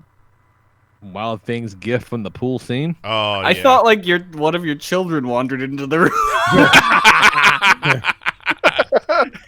just the delivery of that was. I can see where you would think that. I thought we were just gonna be like, "Hey, Jax, tell us about your crushes." You'd be like, "Girls are gross." All right, hell yeah, dude. All right. Vetter sends in an email. Oh, nice. With the subject line, "It's your email, boy." I didn't even. Not only did I not post about the top 6 in the Discord, but thankfully everyone took it upon themselves to post their own. I didn't even post it on Twitter or Facebook because, man, we get no love from either of those, so fuck them. Yeah. Except for Eric Magnus sends us a message. Anyway. Eric Magnus sends us a message every week. Damn right. Let's see. He writes in, he says, shout out to the lady crushes mentioned last week, Red Sonja and Psylocke. On this list, proper number 6, Buffy the Vampire Slayer, both the movie and the TV versions. That's double dipping with a number 6. I approve. Number 5, Jesse Spano from Saved by the Bell, even though most people preferred Kelly. Yeah, I mean, they really do. You know, don't sleep on Lisa Turtle neither. No, definitely don't. Tremendous name. The turtle. Lisa Turtlegrave. Yeah. Number 4. Nice likes Lisa Turtle because he just has this unnerving urge to kill her. You remind me of my dead pets. Jesus Christ. Number 4, Billie Jean from The Legend of Billie Jean. He watched this movie more times than he can remember. The lesbian tennis player? No, that's Billie Jean King. Whole different movie. Legend of Billie Jean. The 1985 coming of age drama. Oh, isn't that the chick that played Supergirl? Starring Helen Slater from Super. Yeah. Oh, okay. Yep. Oh, yeah. I dig that. Yeah, Helen and Christian Slater. Are they related? Does not specify. Showing a little cleavage in that little outfit? I don't know. This is a really good 80s box cover. So yeah, I can see this being a thing for sure. We just call those underwear, Lee.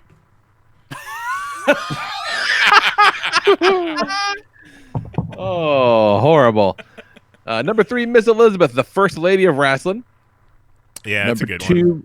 the AT&T girl, Melania Vaintrub. Oh, she was supposed to be Squirrel Girl. Yeah. Worth a Google, he says. Yeah, whatever happened with that? It fell apart, just like the animated series did. She's thick, man. Mm-hmm. Yeah. Like she was on that I think it was a YouTube show. Like it was the MST3K guys, wasn't it? Kind of that same deal. Possibly. They did a panel at C2E2. Holy shit! Yeah, she looks like a Squirrel Girl. Jesus Christ! Like some of those AT&T commercials, it was like, man, she is a little too round in all the right places for. I will buy commercial TV. You ever see a commercial and you're like, that woman's tits are way too huge to be selling things to families? Inappropriate.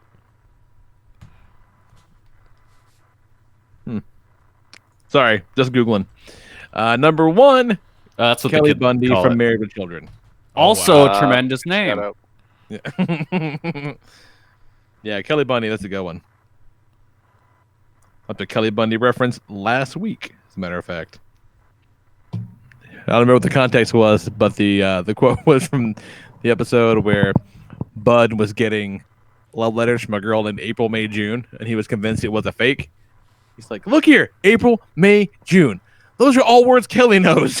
I do know those words. Good. Fucking solid list, Vetter. Good stuff. Good stuff. What do you got on Discord? Anybody got that pulled up? Yeah. I got that right, yeah.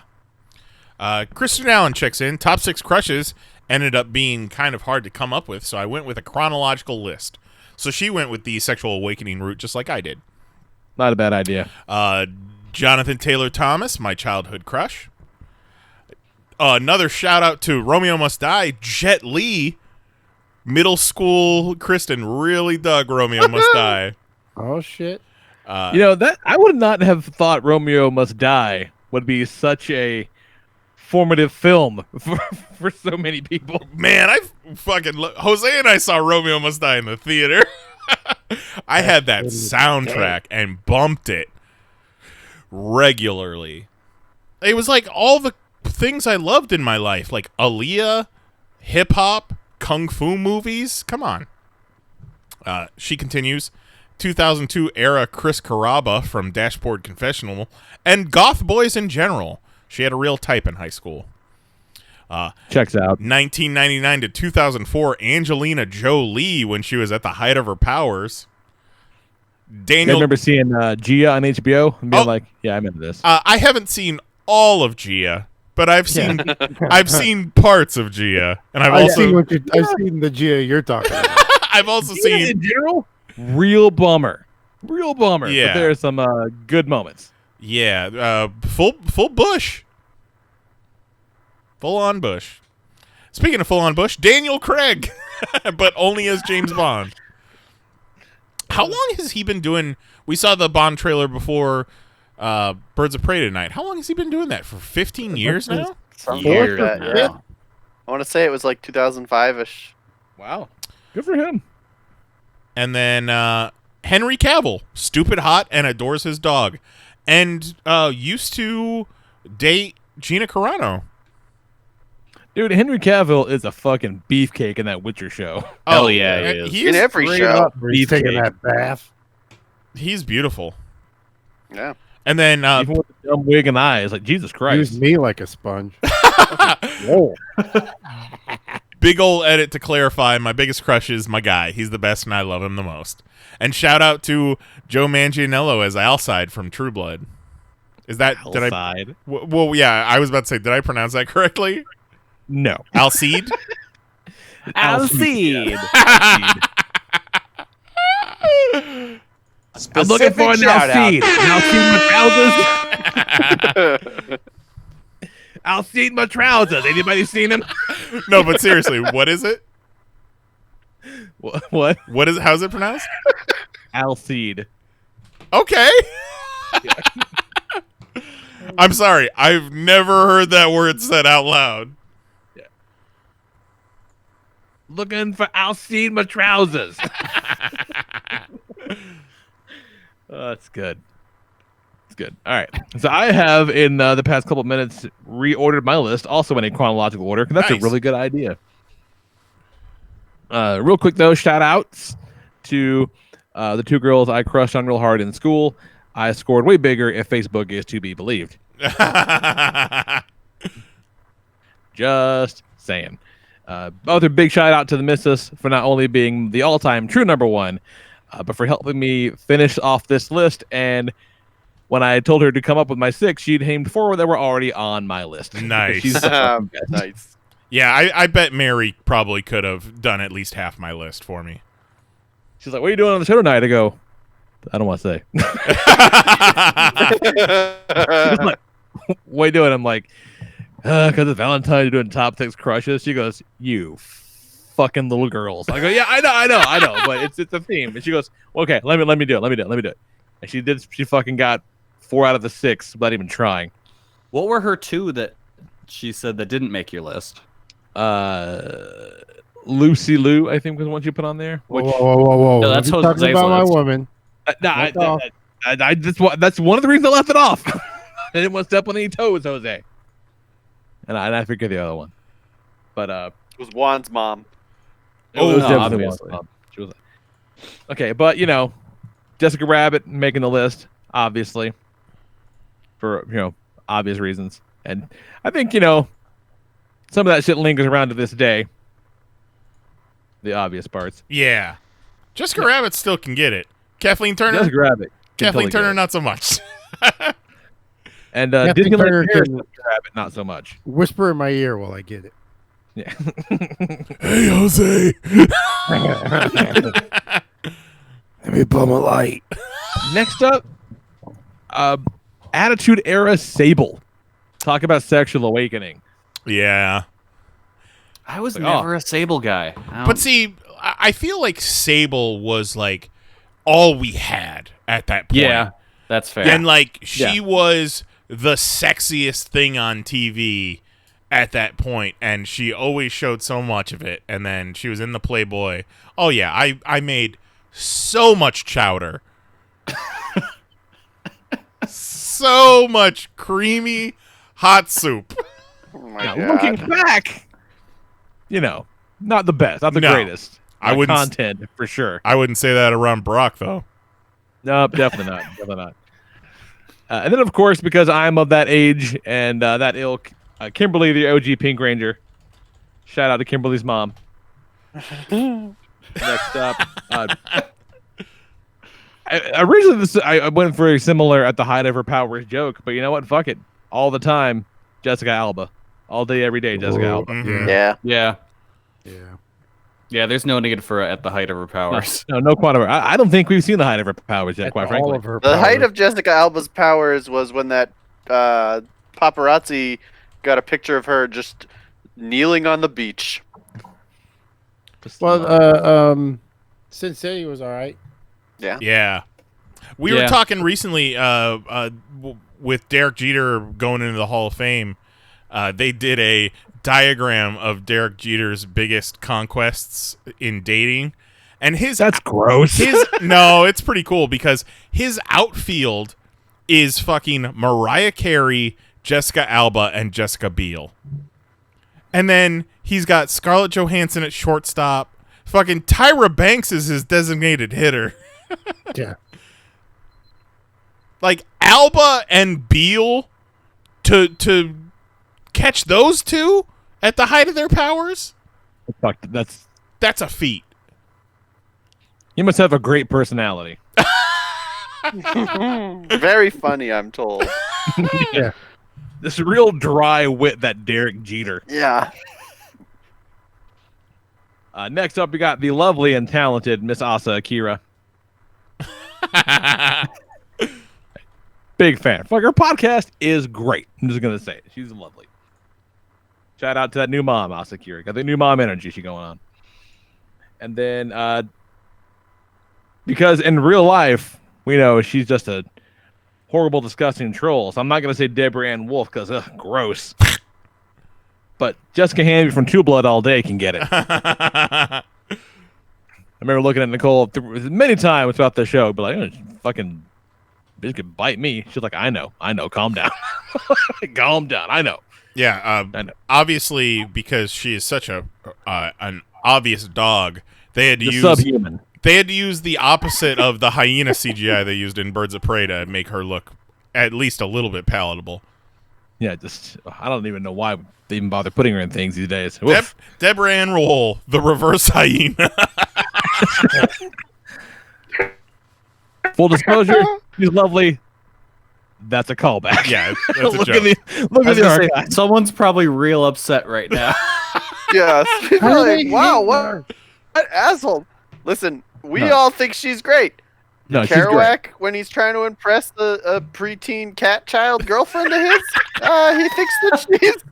he thinks that she's not that great. So real quick, it was everybody came in for Preteen cat child. I don't think so. Everybody was in town. They came in and surprised me for my birthday party a few years back, and it happened to be the weekend Daredevil was coming out on Netflix, season 1. Big deal. And so, fucking everybody sat down and got together. Let's watch a couple episodes. And I don't think we made it through episode 1 when, like, unsolicited, like, nobody was talking about it. He was like, God, I can't believe people keep talking about how lovely Karen Page is. Yeah, because like every character she encountered talked about how pretty she was. Yeah, and Kerouac, apropos nothing, is like, I don't get it. What the fuck are you talking about? And I had to like pause the show. I'm like, are you fucking serious right now? Like she's objectively pretty. what the fuck are you talking about? He's like, he was adamant, took the hard line. Like, really? I don't see it at all. And I'm like, okay, quick, show of hands. Who would bang? And 2 a person. Every hand shoots up in the room, including the aforementioned preteen cat child.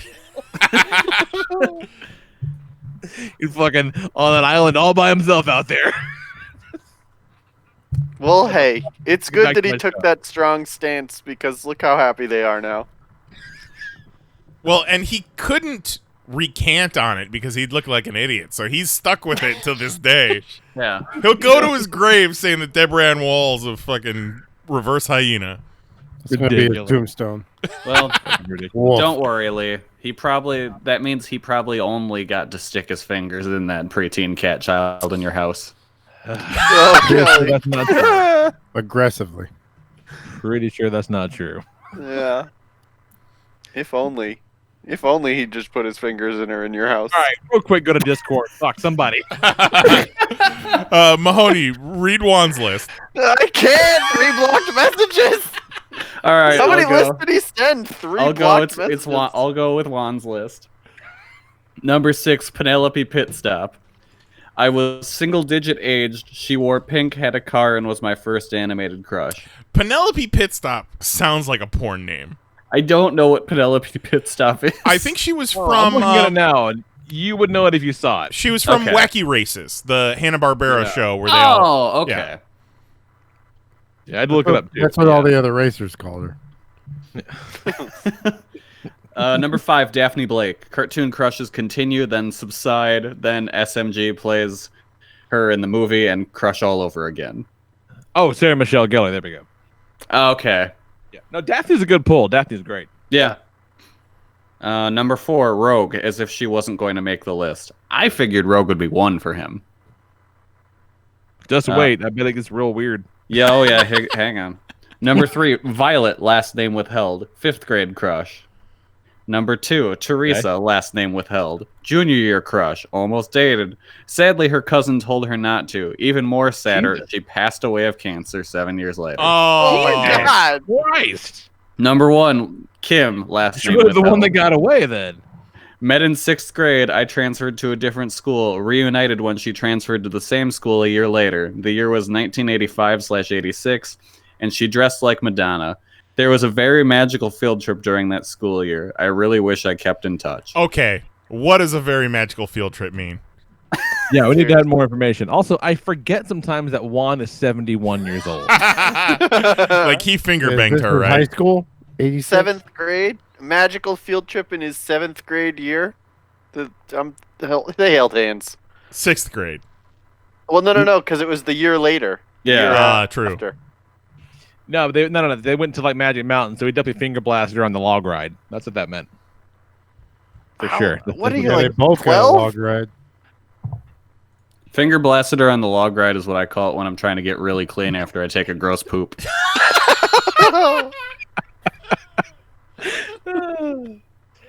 Oh God. Juan also says, shout out to Aaron Gray, Buck Rogers era, Nancy McCohen, and Susanna Hoffs. Specific shout out. I don't even know some of these. No. Susanna. We don't know most of them. Susanna These are real Hoffs people from was real life. Susanna Hoffs was from the bank. She shows up on a list later with more explanation. The lead She was a Bengal. singer of the Bangles. Yes. Oh, Bang of the Bengals. Okay. Who also had a solo career. Nancy McKeon was the mom from 3 Men and a Baby, and she was also in So I Married an Ex-Burner, and she's on that Tim Allen show. Oh, okay, yeah. All right, that's a good one. Solid list. Okay, and then Kristen Allen goes full on Tahani and says Aaron Gray once served her birthday cake for Jill Gard back when she was on social media and did cons. She's super nice. That is a solid Tahani move. Then Juggalo John checks in and gives us Juggalo John playing the role of John Michael this week. just a Juggalo gripple. John Michael. Yeah. Yeah, Juggalo John Michael writes in. First, we're going to go with a list of internet crushes.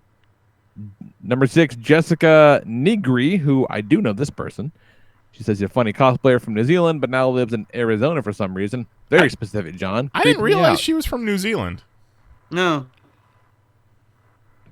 Yeah, but, famous cosplayer from has a real Arizona vibe to it, so that kind of makes sense. Right. Real Arizona trash person.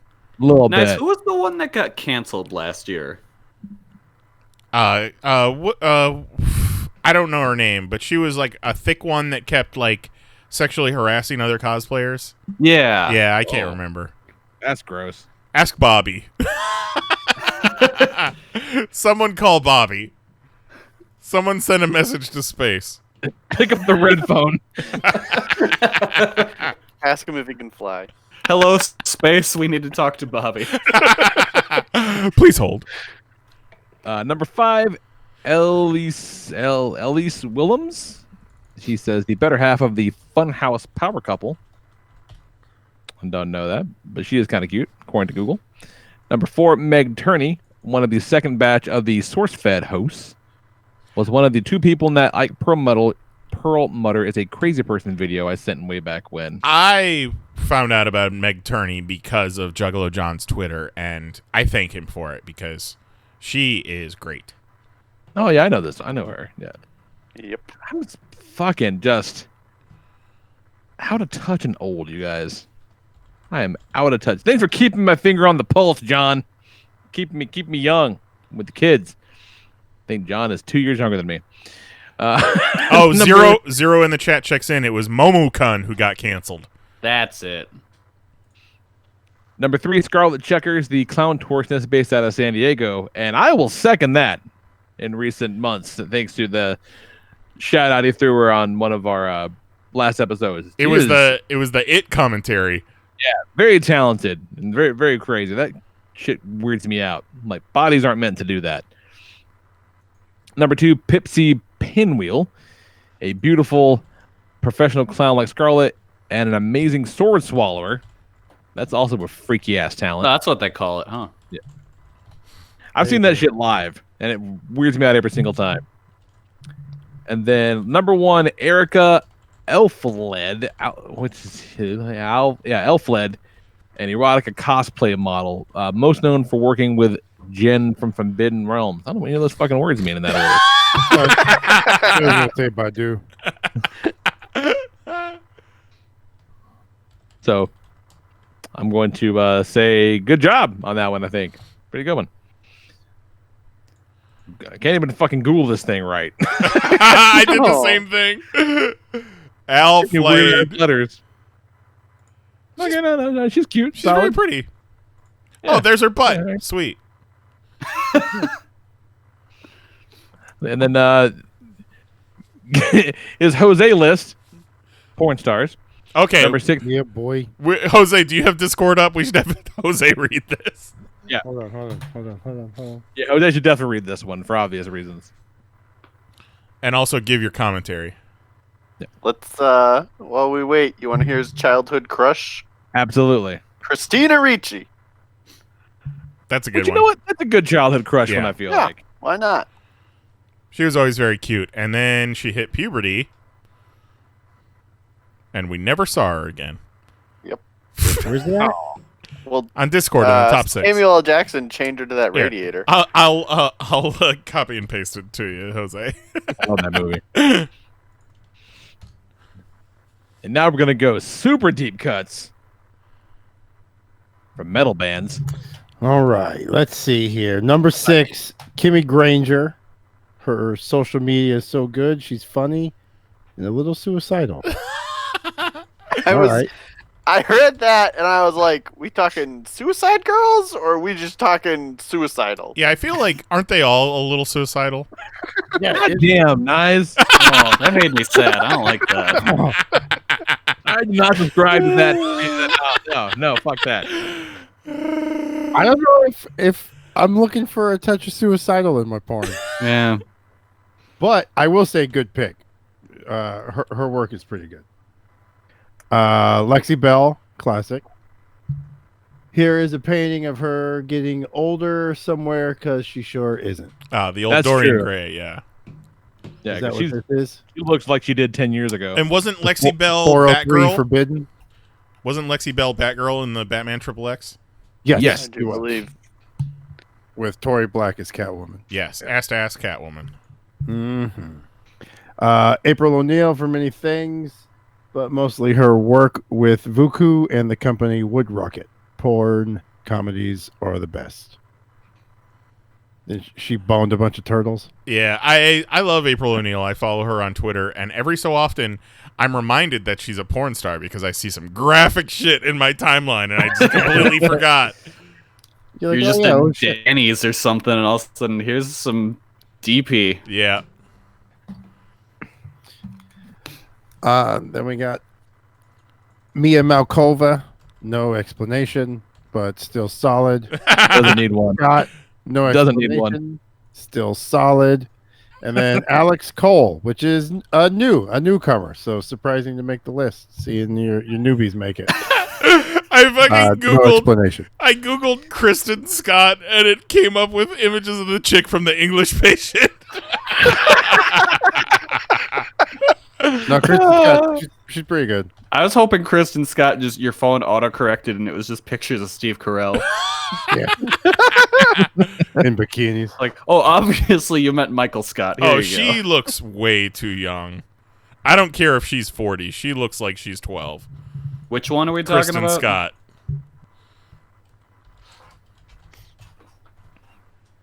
As we all pause to Google. Yeah. Listeners at home can follow along by using your own browser. What was that name again? Oh, yeah, no, she's a tiny girl. It's the fucking English Patient. Yeah, that's all I got too. I had to Google Kristen Oh, Scott. she doesn't look like she's 12. She looks like she's 60. I had to Google Kristen Scott porn. Yeah. God. All right, now we got metal bands. Now shit's gonna get real weird. Number 6, Tarja Churururinen of Nightwish. Number 5, Tatiana Shmeliuk. Number 3, Actiony Pecty Rolko.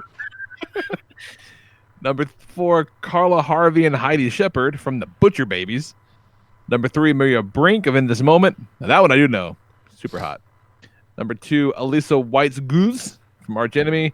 And this one's not a real name. Number 1, Christina Cabias. No, it's Christina Scabia. Yes, she's Italian. Oh yeah, the Lucana Coil. Yes. Yeah. She's the kicker on Kelly's XFL fantasy football team. I second Christina Scabia. She is beautiful. No. And she rocks, man. Man, I haven't thought about Lucana Coil in a long ass time. I follow her on Twitter, and she's obviously she's gotten a little older, but still hot. Fuck, so have we all. Jesus Christ. I'll be so lucky. Wait, don't you missed Juggalo John's shout out. Specific shout out. Oh yeah, shout out to the one girl at the movie theater that's most likely half my age. Everybody's got one. No, John. No, there was actually a shout out. Oh, yeah. Okay. Shout out to Porn Star 6, Rami LaCroix. I forgot her. There it is. She's all right. Oh, I missed that one too. No, but that shout out was two shout outs, I guess. Oh, I missed that. I didn't even see that one actually. Girl at the movie theater is a real shout out. I thought that was Lee just me. He didn't XFL fantasy football league it. Right, what you got, Jose? All right. Let's get kinky. We're gonna go Morticia Adams. Ooh, you talking? Good one. You talking Okay. movie? You talking TV show? You talking both? Style, just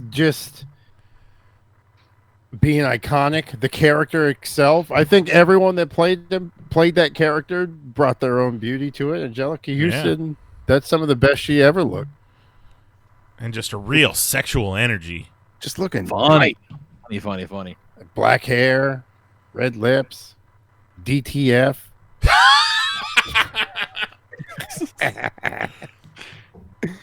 I'll put that in the We're gonna go Jessica Day. You kooky little girl. I don't know what she's doing with that property, bro. Jessica Day, a.k.a. Zoe Deschanel from New Girl, who I sent Jose a picture of. Apparently, she's dating a property bro these days. Mm-hmm. We'll see about that. You didn't mention that the guy who plays Victor Zsasz in Birds of Prey was from Mindy Project. I was trying to figure out. I was like, I know him. Yeah, he's the main guy from Mindy Project. He's the other doctor from Mindy. Yeah. I kept thinking I kept getting him and I was getting him mixed up with. I was combining the police chief from Arrow, who was Black Canary's dad, and the partner from Lucifer. I was combining those two into one character. Yeah. And he is neither. Let's get a little weird. Tangled can get it. What? What? You're talking Rapunzel from Tangled? I love Mandy Moore. The film Tangled. The whole film. Everyone in that movie. Including the little lizard. Like, I'd never really watched it, but it was on the other day, and I was like, all right, Tangled. Yeah, I've never watched that one all the way through. Barefoot, little dirty foot. Oh, there we go. Yeah, she's barefoot. I don't like this anymore. It's like shout out to those couple minutes in Cinderella where she loses her shoe. Shout out to the king who sniffed her heel. Shout out to every Quentin Tarantino movie. Shout out to all the scenes in Wizard of Oz where she has to click her heels. We're gonna go some Lena Headey 300. Oh man. Oh yeah. Like, be my queen. Boss. I'll fucking kick a dude into a well for you. She gave that nod like, hey, it's do it. Do it. I don't give a fuck. And even Mama looking a little rough but cute. Yeah. Yeah, but real scary. But sometimes demented chic. Sometimes scary's hot. Demented. You want to talk about suicidal? I think Mama beats Kimmy Granger on that. We're gonna go Dharma. Look at Dharma making 2 lists in a row. When's the last time Dharma? I'm not ready 2 weeks in a row. for this. I almost put her on my list just to be able to bring her up. Oh, she brings it up. Oh God. I can't. You're a mystery, Jose Guzman. We're gonna go Tina Fey. Yes. I don't know.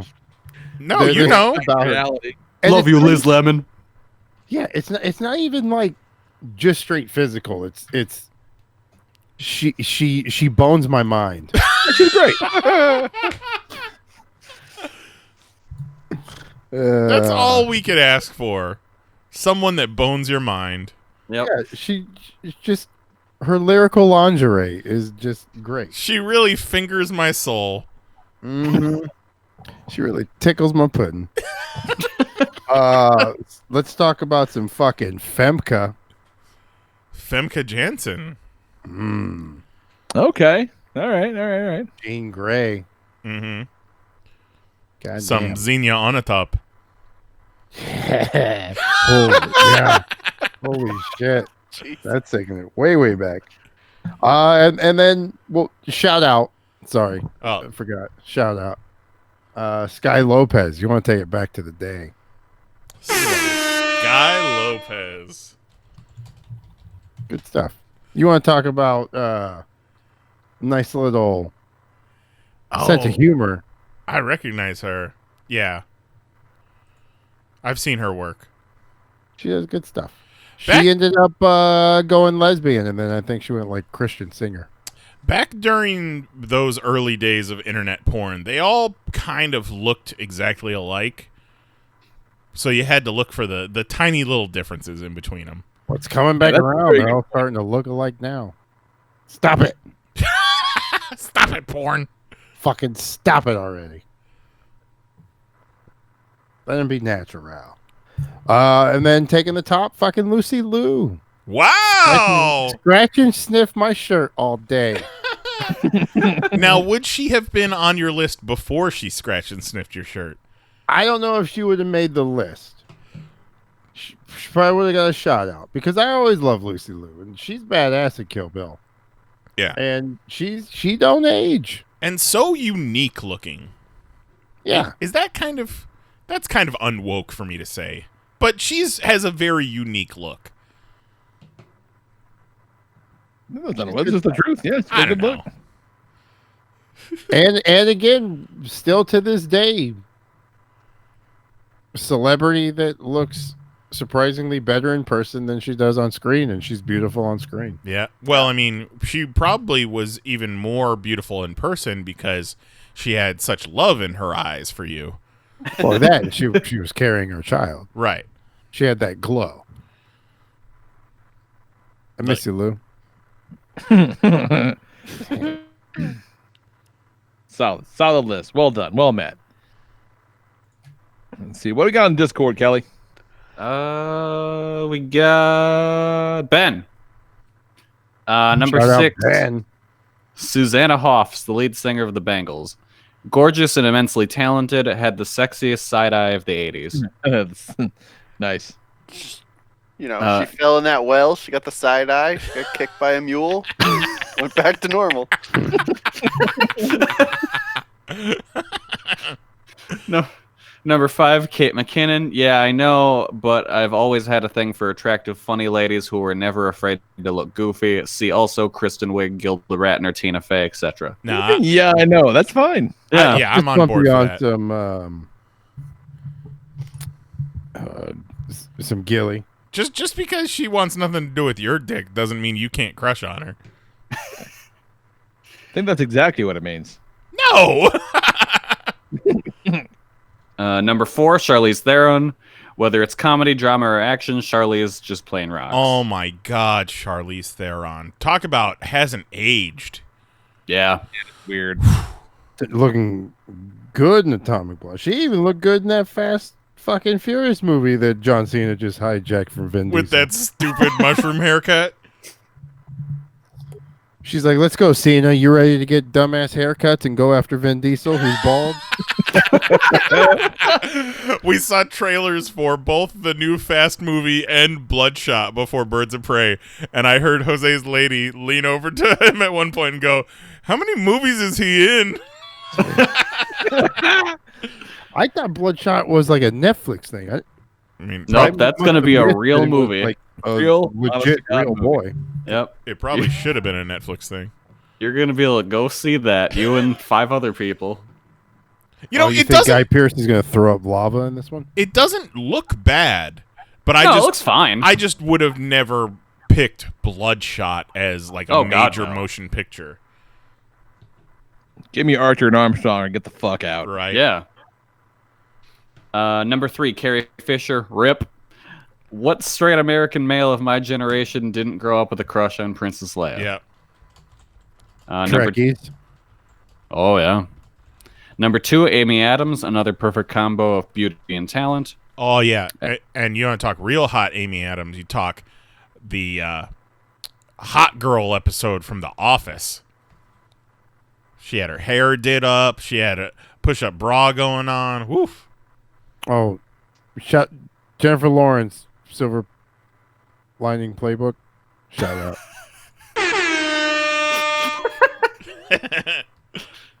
Looking thick in that one. Couldn't put Jennifer Lawrence on your real list. She got bumped by Tangled, huh? Well, Jennifer Lawrence was barefoot a little bit more in that movie. She may have made the list. I'm glad you're coming to terms with your kinks these days. I don't want to do nothing with them. Just, look at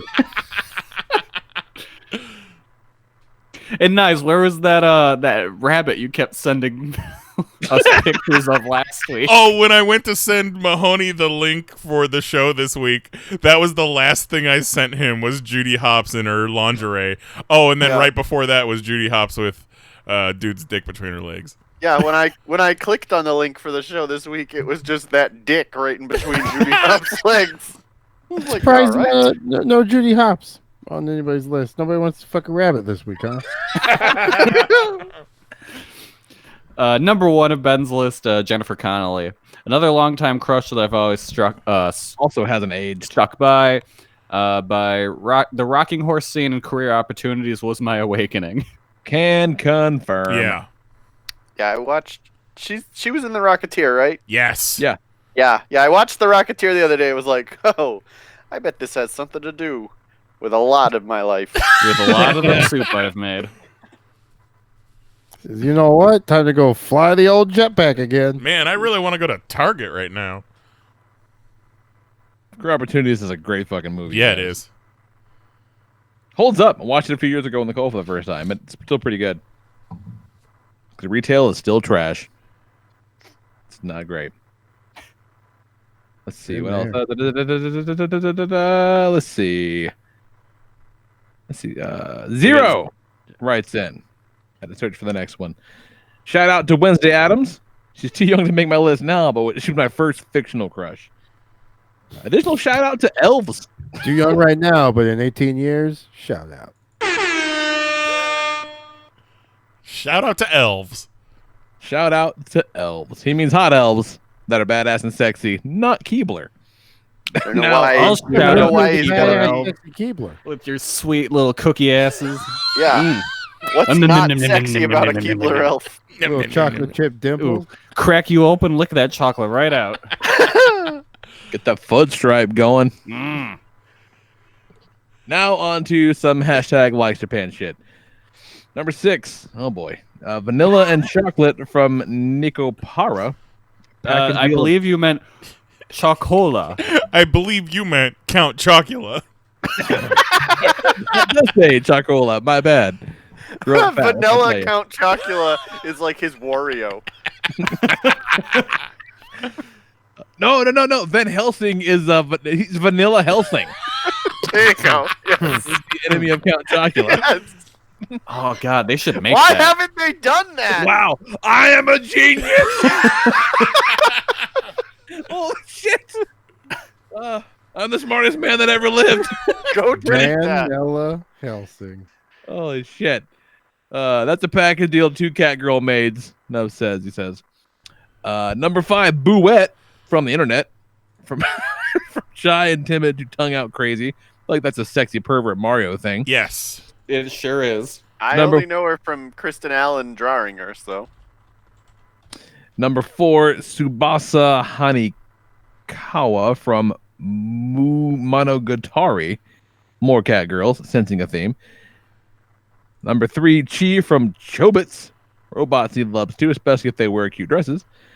Number 2, Callan from Code GS, a badass mech pilot, and will lead your armies to world domination.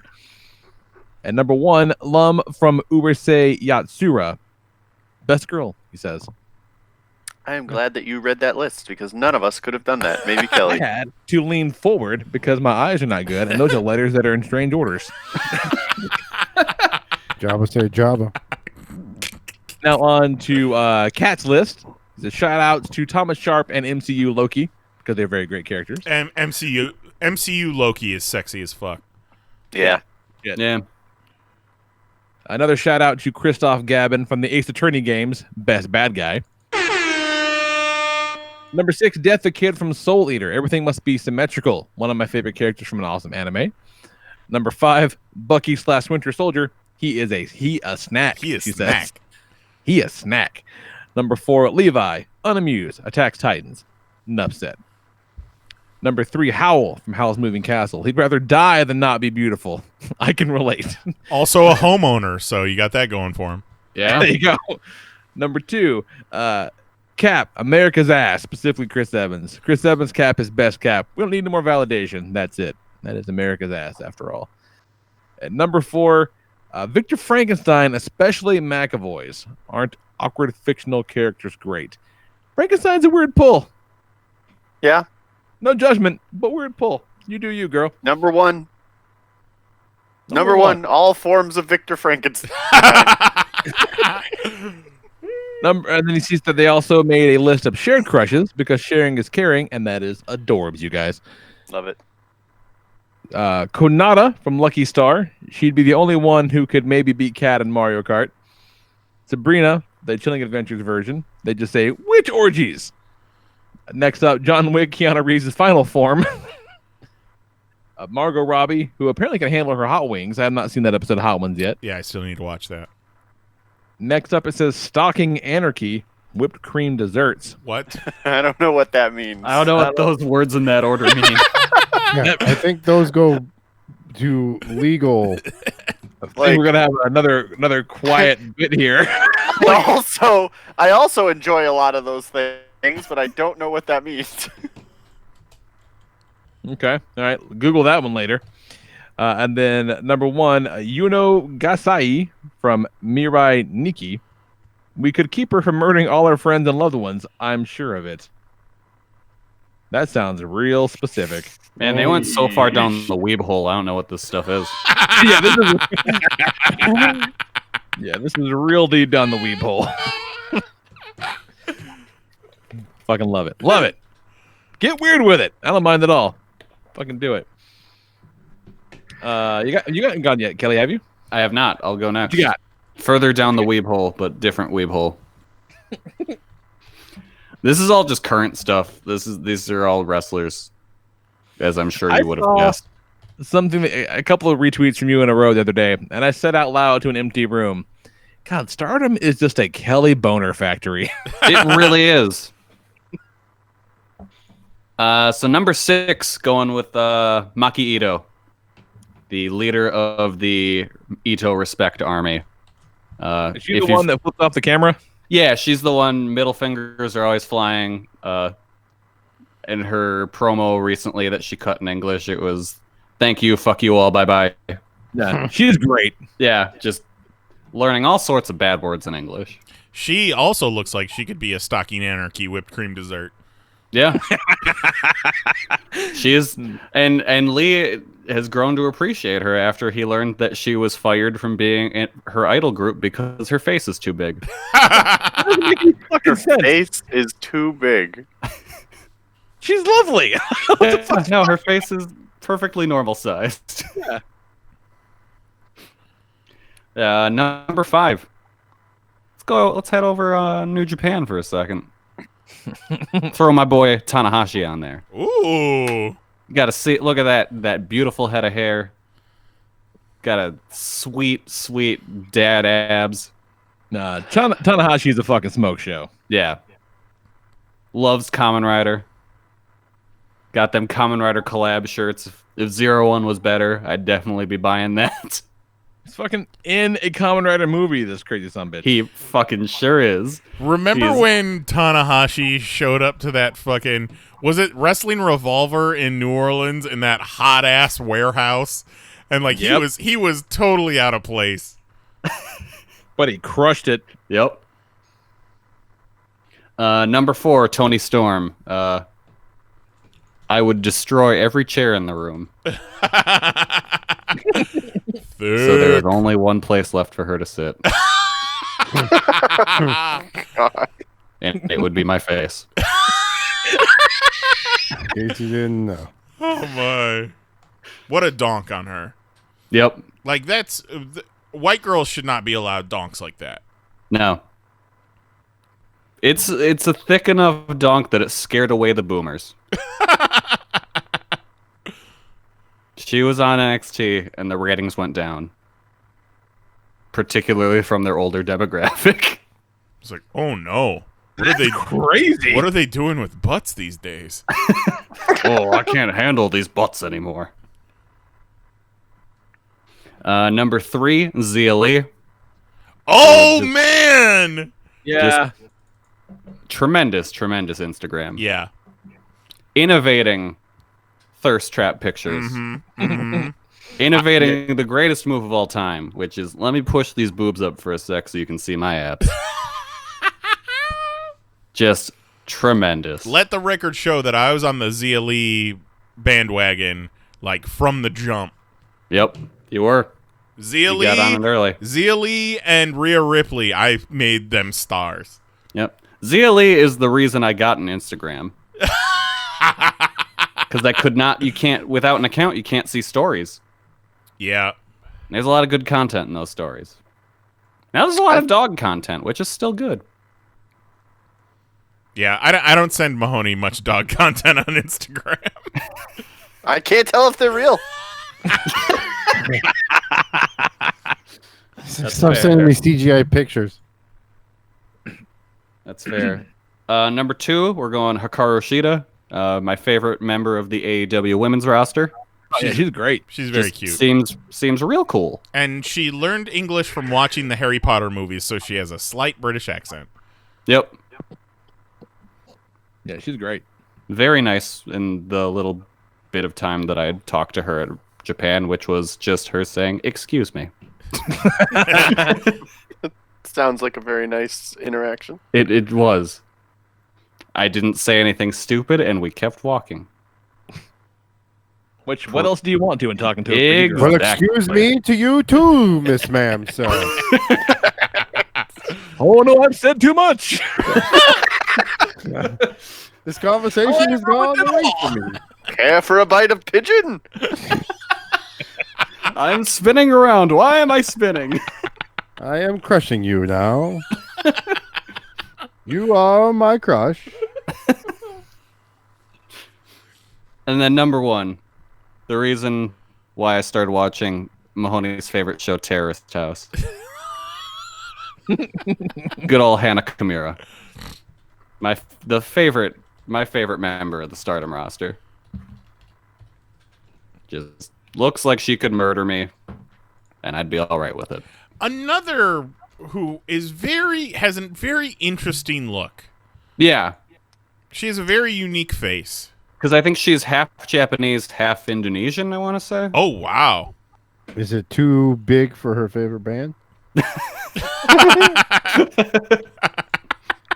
Or is her face just right? I think it's okay. She hasn't been fired from anything for it. Imagine you just get called into like your boss's office and they're like, "Your face is too big." You know, it would keep you if you could just change that face. of yours. Yeah. The last tested too big. You got 2 days to make that face smaller. Or I gotta let you go. I thought we talked about this wide ass face of yours. Yeah. I thought we told you to squeeze it down. Are you wearing your scarves like we asked? Yeah. But yeah, number 1, easily Hannah, hot girl that's not afraid to throw shoot headbutts. Wow. No EO on your list, huh? The Fed ruined her for me. Aww. No, but she would be a shout out if I had done shout outs. Nice. Mel writes in on the Discord. He says Molly Parker. She played Maureen in Lost in Space. And then Jade Chenoweth. He says just this insanely sexy dancer with swag for days. What is she from though?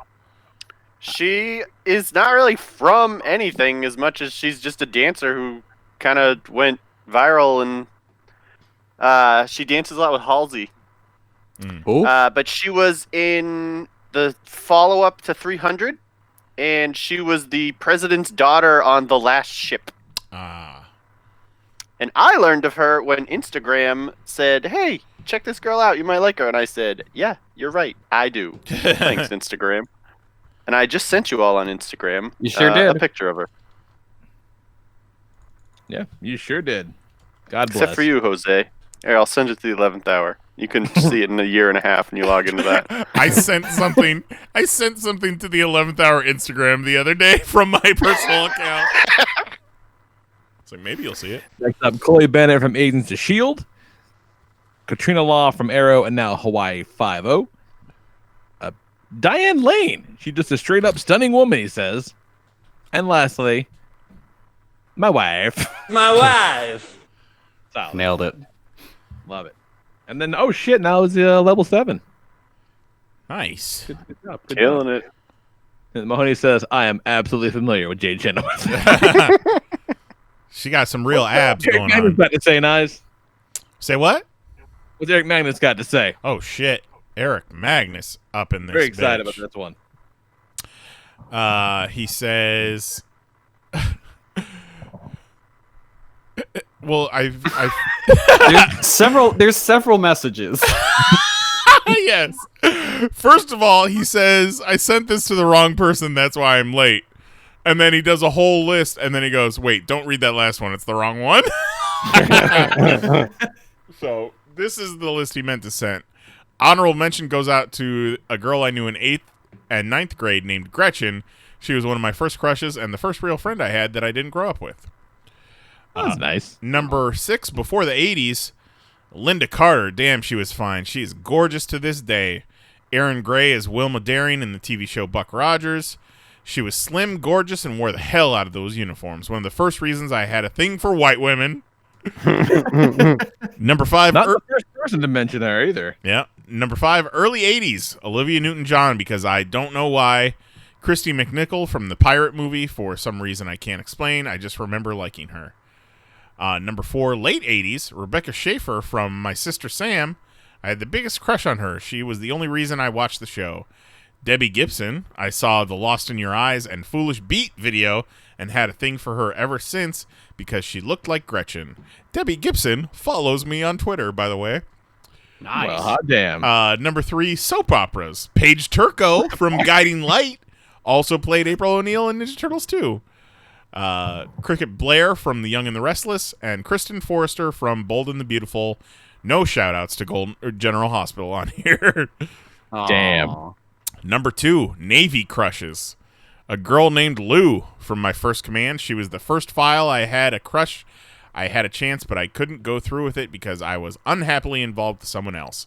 Buki from My Second Command. Finest white woman I ever knew.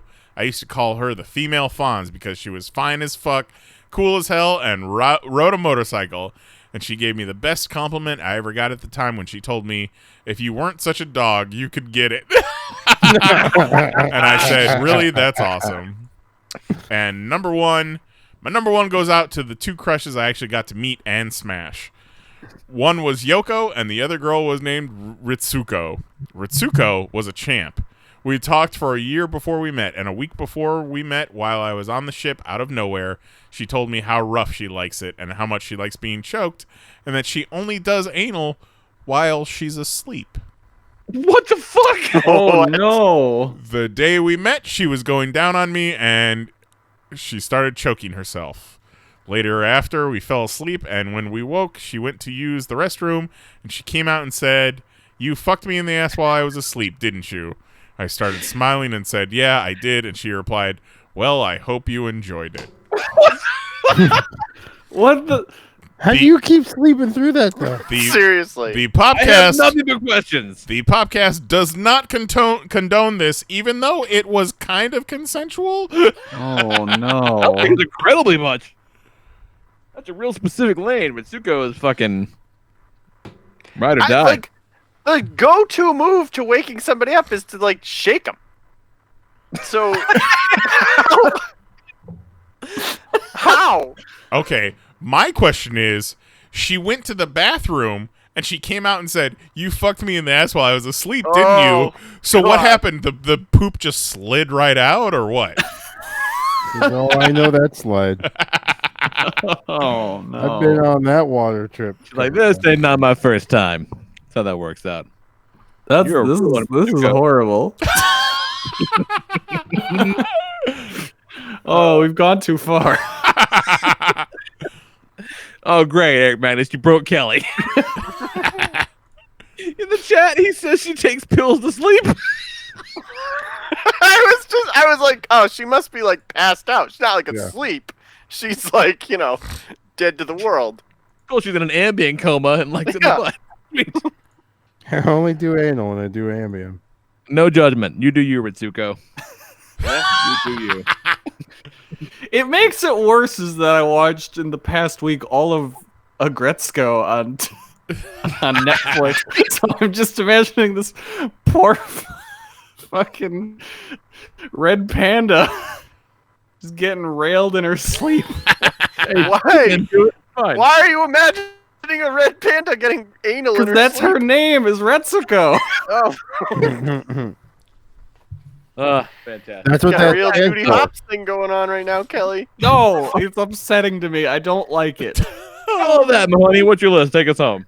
Oh my God. My list. I'm gonna give a shout out to Sarah Michelle Gellar, who was mentioned earlier, and Kate Beckinsale, who I think was mentioned earlier. I don't remember. Number 6, Sophie Turner. Anytime she's not in an X-Men movie. Yeah, especially when she's just like so being bored. herself. Yeah. When she can dress herself and is not styled by the Fox people, she's a smoke show. Number 5. This is an odd pull that none of you have ever heard of, but fun Mahoney fact, I'm a big fan of the show So You Think You Can Dance, and way back when on season 3 there was a dancer named Lauren, and big time crush on her. Lauren Gottlieb, who I then later looked up years after to be like, whatever happened to Lauren Gottlieb, and she's a famous Bollywood actress. Oh, That Okay. checks out. she did So, the Sunny Go Leone figure. path. Yeah. Number 4, Katie Holmes, especially when I was like, oh, cool, Katie Holmes is pretty cute. And then I watched The Gift and was like, oh, yeah, she is. Like Yeah, when I've she seen. got- when Katie Holmes showed up in Ray Donovan with braces, and it was really weird. Oh, that's very weird. That's odd. Go figure. And I couldn't Number decide if she 3, had braces or if her character just had braces. And if it was just her character, that's a weird choice. yeah. Why, Ray Donovan, were you like, you know what you need? Braces. In India, Ray Donovan was a big deal. Like that was one of the shows they had on their local station. But in India, they pronounced V's as W's, so it was Ray Donovan. All right. You WWE? My number 3 is a formative moment in my life, but it's Mike Piazza's wife, Alicia Richter, who was a Playmate of the Month in like 95, and she has stuck with me ever since. Nice. Number 2, Jennifer Garner. Jennifer Garner's adorable, and when she was on Alias, like, she's hot. She's great. Love Jennifer Garner. She deserves so much better than Ben Affleck in his terrible ways. Hey, whoa, hey. You're probably right. Ben Affleck has reached the point of his career where he's the ragtag basketball high school coach in a new movie that we saw a trailer I don't for. want to talk about that movie. That trailer bummed me out. I'm like, oh, come on, Ben. Just terrible. Motherfucker, you won an Oscar. Going back for that second. And number 1, they mentioned it earlier. Maybe it was Vetter. I can't remember who it was, but Kelly from Saved by the Bell, Tiffany Amber Thiessen. That was definitely my first crush. Loved her. Talk about someone with a wide face. Definitely got a wide face. Yeah, but she was Never be an idol group. plenty of other places for your eyes to linger. She was good in White Collar on USA. I never watched that. You would enjoy that show. Sounds like it. And then we got one more on Discord here, Lee. Oh, who's it from? What we got? It Who is it is from? My wife.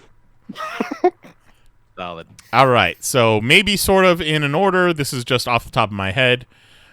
Harrison Ford, obviously. Even though he's a cranky old man, he still makes my heart go pitter-patter. That old man sexy energy. Yep. Patrick Warburton. She will always love that voice. Donald Glover, cute, talented, and funny. Gal Solid. Gadot, of all the hot superheroes, she's the hottest, and she seems like a very sweet person. They played the Wonder Woman 84 trailer before Birds of Prey, and I got goosebumps. I'm super stoked for that. Margot Robbie, in love with her since Wolf of Wall Street. And The Rock. He has it all. A great voice, a great sense of humor, and, lots of muscles. Lots and lots of muscles. What, no Channing Tatum? She thinks he's super funny. Oh, I'll shout out Channing Tatum. My name is Jeff. Specific shout out. That's it. Fucking lovely. This was fun. Did it, you guys? This is fun. Well, I thank everybody for patronizing me with doing this list this week because it is timely and thematically appropriate. But next week, because we've already been talking about it in the Discord, next week shit gets real. We got to do top 6 breakfast. Yeah. Yep. Because the conversation has been vigorous. So now, well, we got to settle. Is it top 6 breakfast where you build a breakfast out of 6 different breakfast foods, or is it just build your perfect breakfast? It's kind of like think back to the top 6 pizza episode, where it can be a specific item, like it was a specific pizza with toppings, so it could be a specific breakfast item. It could be a specific breakfast like spot. It could be a specific breakfast memory. Whatever. Okay. Like I'm all about it. Do your list the way you want to do it. Like, because we did discuss like building a breakfast with the 6, but fuck it. Let's go balls to the wall. No rules. Top 6 breakfast. Love it. You guys don't want to just do it right now? Let's do it right now. No, I need to think about this for a double good up and while. keep it rolling. Kelly, what's your list? I was thinking about doing the build a breakfast, but if we're opening the door, oh man, that just you see. I like this. I like this better because I've got definitely like breakfast moments that I can throw on my list, and like building a breakfast is hard because some breakfast foods just don't really go great together. Right. Yep. Okay, this is gonna be great. We haven't done a food one in a while. Yeah. Food ones are the best. All right, let's talk comic books and get the fuck out of here. I'm quite keen on comic books, especially the ones about superheroes. So, new Ant-Man is great. Written by Zeb Wells with Dylan Burnett on art. The scene where Scott is just living in an anthill in Florida, gets in a place to stay, is great. They're really kind of following up on the dirtbag Nick Spencer run, which I really liked. I liked it a lot. And so these guys hire him to go check out why their bees are leaving their bee farm. And he's like, oh, fucking, you can talk to bees too. I thought you were Ant-Man. There's not like a bee man. It's like, I can talk to all the bugs. Then he goes, you find where the bees are going. And I was like, oh, shit, I forgot. There is a bee man. And it's Swarm, the sentient pile of Nazi bees. So, and every once in a while, I forget Swarm exists. And every time he comes back, I'm like, oh, yeah, what a dumb idea. I like that there's bees that were like, you know what? I think we should be Nazis. Yeah. Yeah. See, Batman 88. Okay. Don't love it. It's all right. Let's see where it goes. This weird left turn after where these King Run was going. It's very thematically different, which is not a bad thing. We'll kind of see how it goes. Daredevil 17 is fucking excellent, man. So good. Just killing it. Just killing it. When Matt finally, he meets the mother of the guy that he accidentally killed, and she forgives him, and it's really, really powerful. It's really, really good. Yeah. It's real good Daredevil. And not because he's doing superhero shit, but it's because he's just fucking miring through some shit, that's when Daredevil's at his best. It's really, really great. It's just a well-written book about a guy going through some stuff. Yeah, going through some stuff. And every once in a while, he does some ninja shit. But for the most part, just going through some stuff. I'm fucking done with this Young Justice book, man. It's just fucking boring. Goddamn. Yeah, I gave up on it too. You got all these characters together, made a big deal about it. They haven't done shit. No. They haven't done anything really, and it's just fucking drag. So tapping out on that one. Really enjoyed the Spider-Man Noir focused Spider-Verse issue, which also featured Swarm. Yeah, also featured an alternate universe Swarm. Yeah. So okay, yeah. So technical difficulties. We lost Nice lost the internet, lost the stream. Yeah, you guys missed about 4 hours of quality show. It was like we were all fucking fired. Like, Jose was on. Yep. It was good. It was good. But you'll never hear it now, and it's a goddamn shame. No. It's now 7 a.m. on Wednesday, and we're finally wrapping things up. Yep. Boy, it was Not only talked about our breakfasts, we all went and made one. Fucking made breakfast. We got flapjacks. The whole thing. It was wonderful. But no, we got some grits to kiss. Thanks everybody that wrote in their list of crushes. Hope you all have a happy Valentine's Day. If you got a minute, you're thinking about it, let your boy know happy birthday. Send Kelly some love. Yeah, and when you're spending your time with your Valentine, think of me. Just a little bit. Just not the whole time. That'd be weird. But no, just think of me the whole time. The whole time. The whole time. The whole time.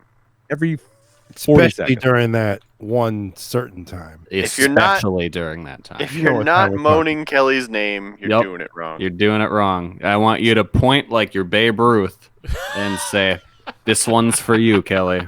Yeah, or if you're not calling out Kelly's name, have them call him Kelly. Yeah. Works for everybody. Everybody can do it. It works. Yeah. It works regardless. So yeah, just think of me while you're laying that pipe or getting your pipe laid. Yeah. No, what side of the pipe equation you land on. It's good. Yeah. Yeah. Come back next week. We'll be talking about our Valentine. Talking about that Sonic. Yep. I'm seeing it Sunday. Yep. My kid is so fucking hypersonic, you guys. It's a real deal. And then by all means, man, hit us up on the Discord. Talk about your fucking breakfast. Top 6 breakfast. Right in. Let us know how much you spurted when you thought of me. Pizza. Still email us, podcast@PanelsOnPages.com. You can still find us on the Twitter, all that good stuff. No matter what you do, just hang out. We'll be back next week at 10 p.m. Eastern, 9 p.m. Central at youtube.com/PanelsOnPages. For Jason Nyes, Jose Guzman, Kelly Harris, and our good buddy Mahoney, I'm the Lord Reverend Lee Rodriguez. And we talk to you fools next week. Night. Love you. Bye-bye. Do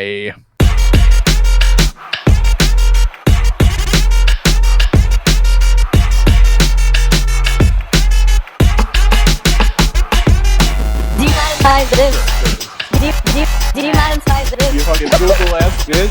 Do you mind if I drink? Do you mind if I drink? Fucking Google something. Do you mind if I drink? Holy shit. Do you mind if I drink? You fucking Google ass bitch.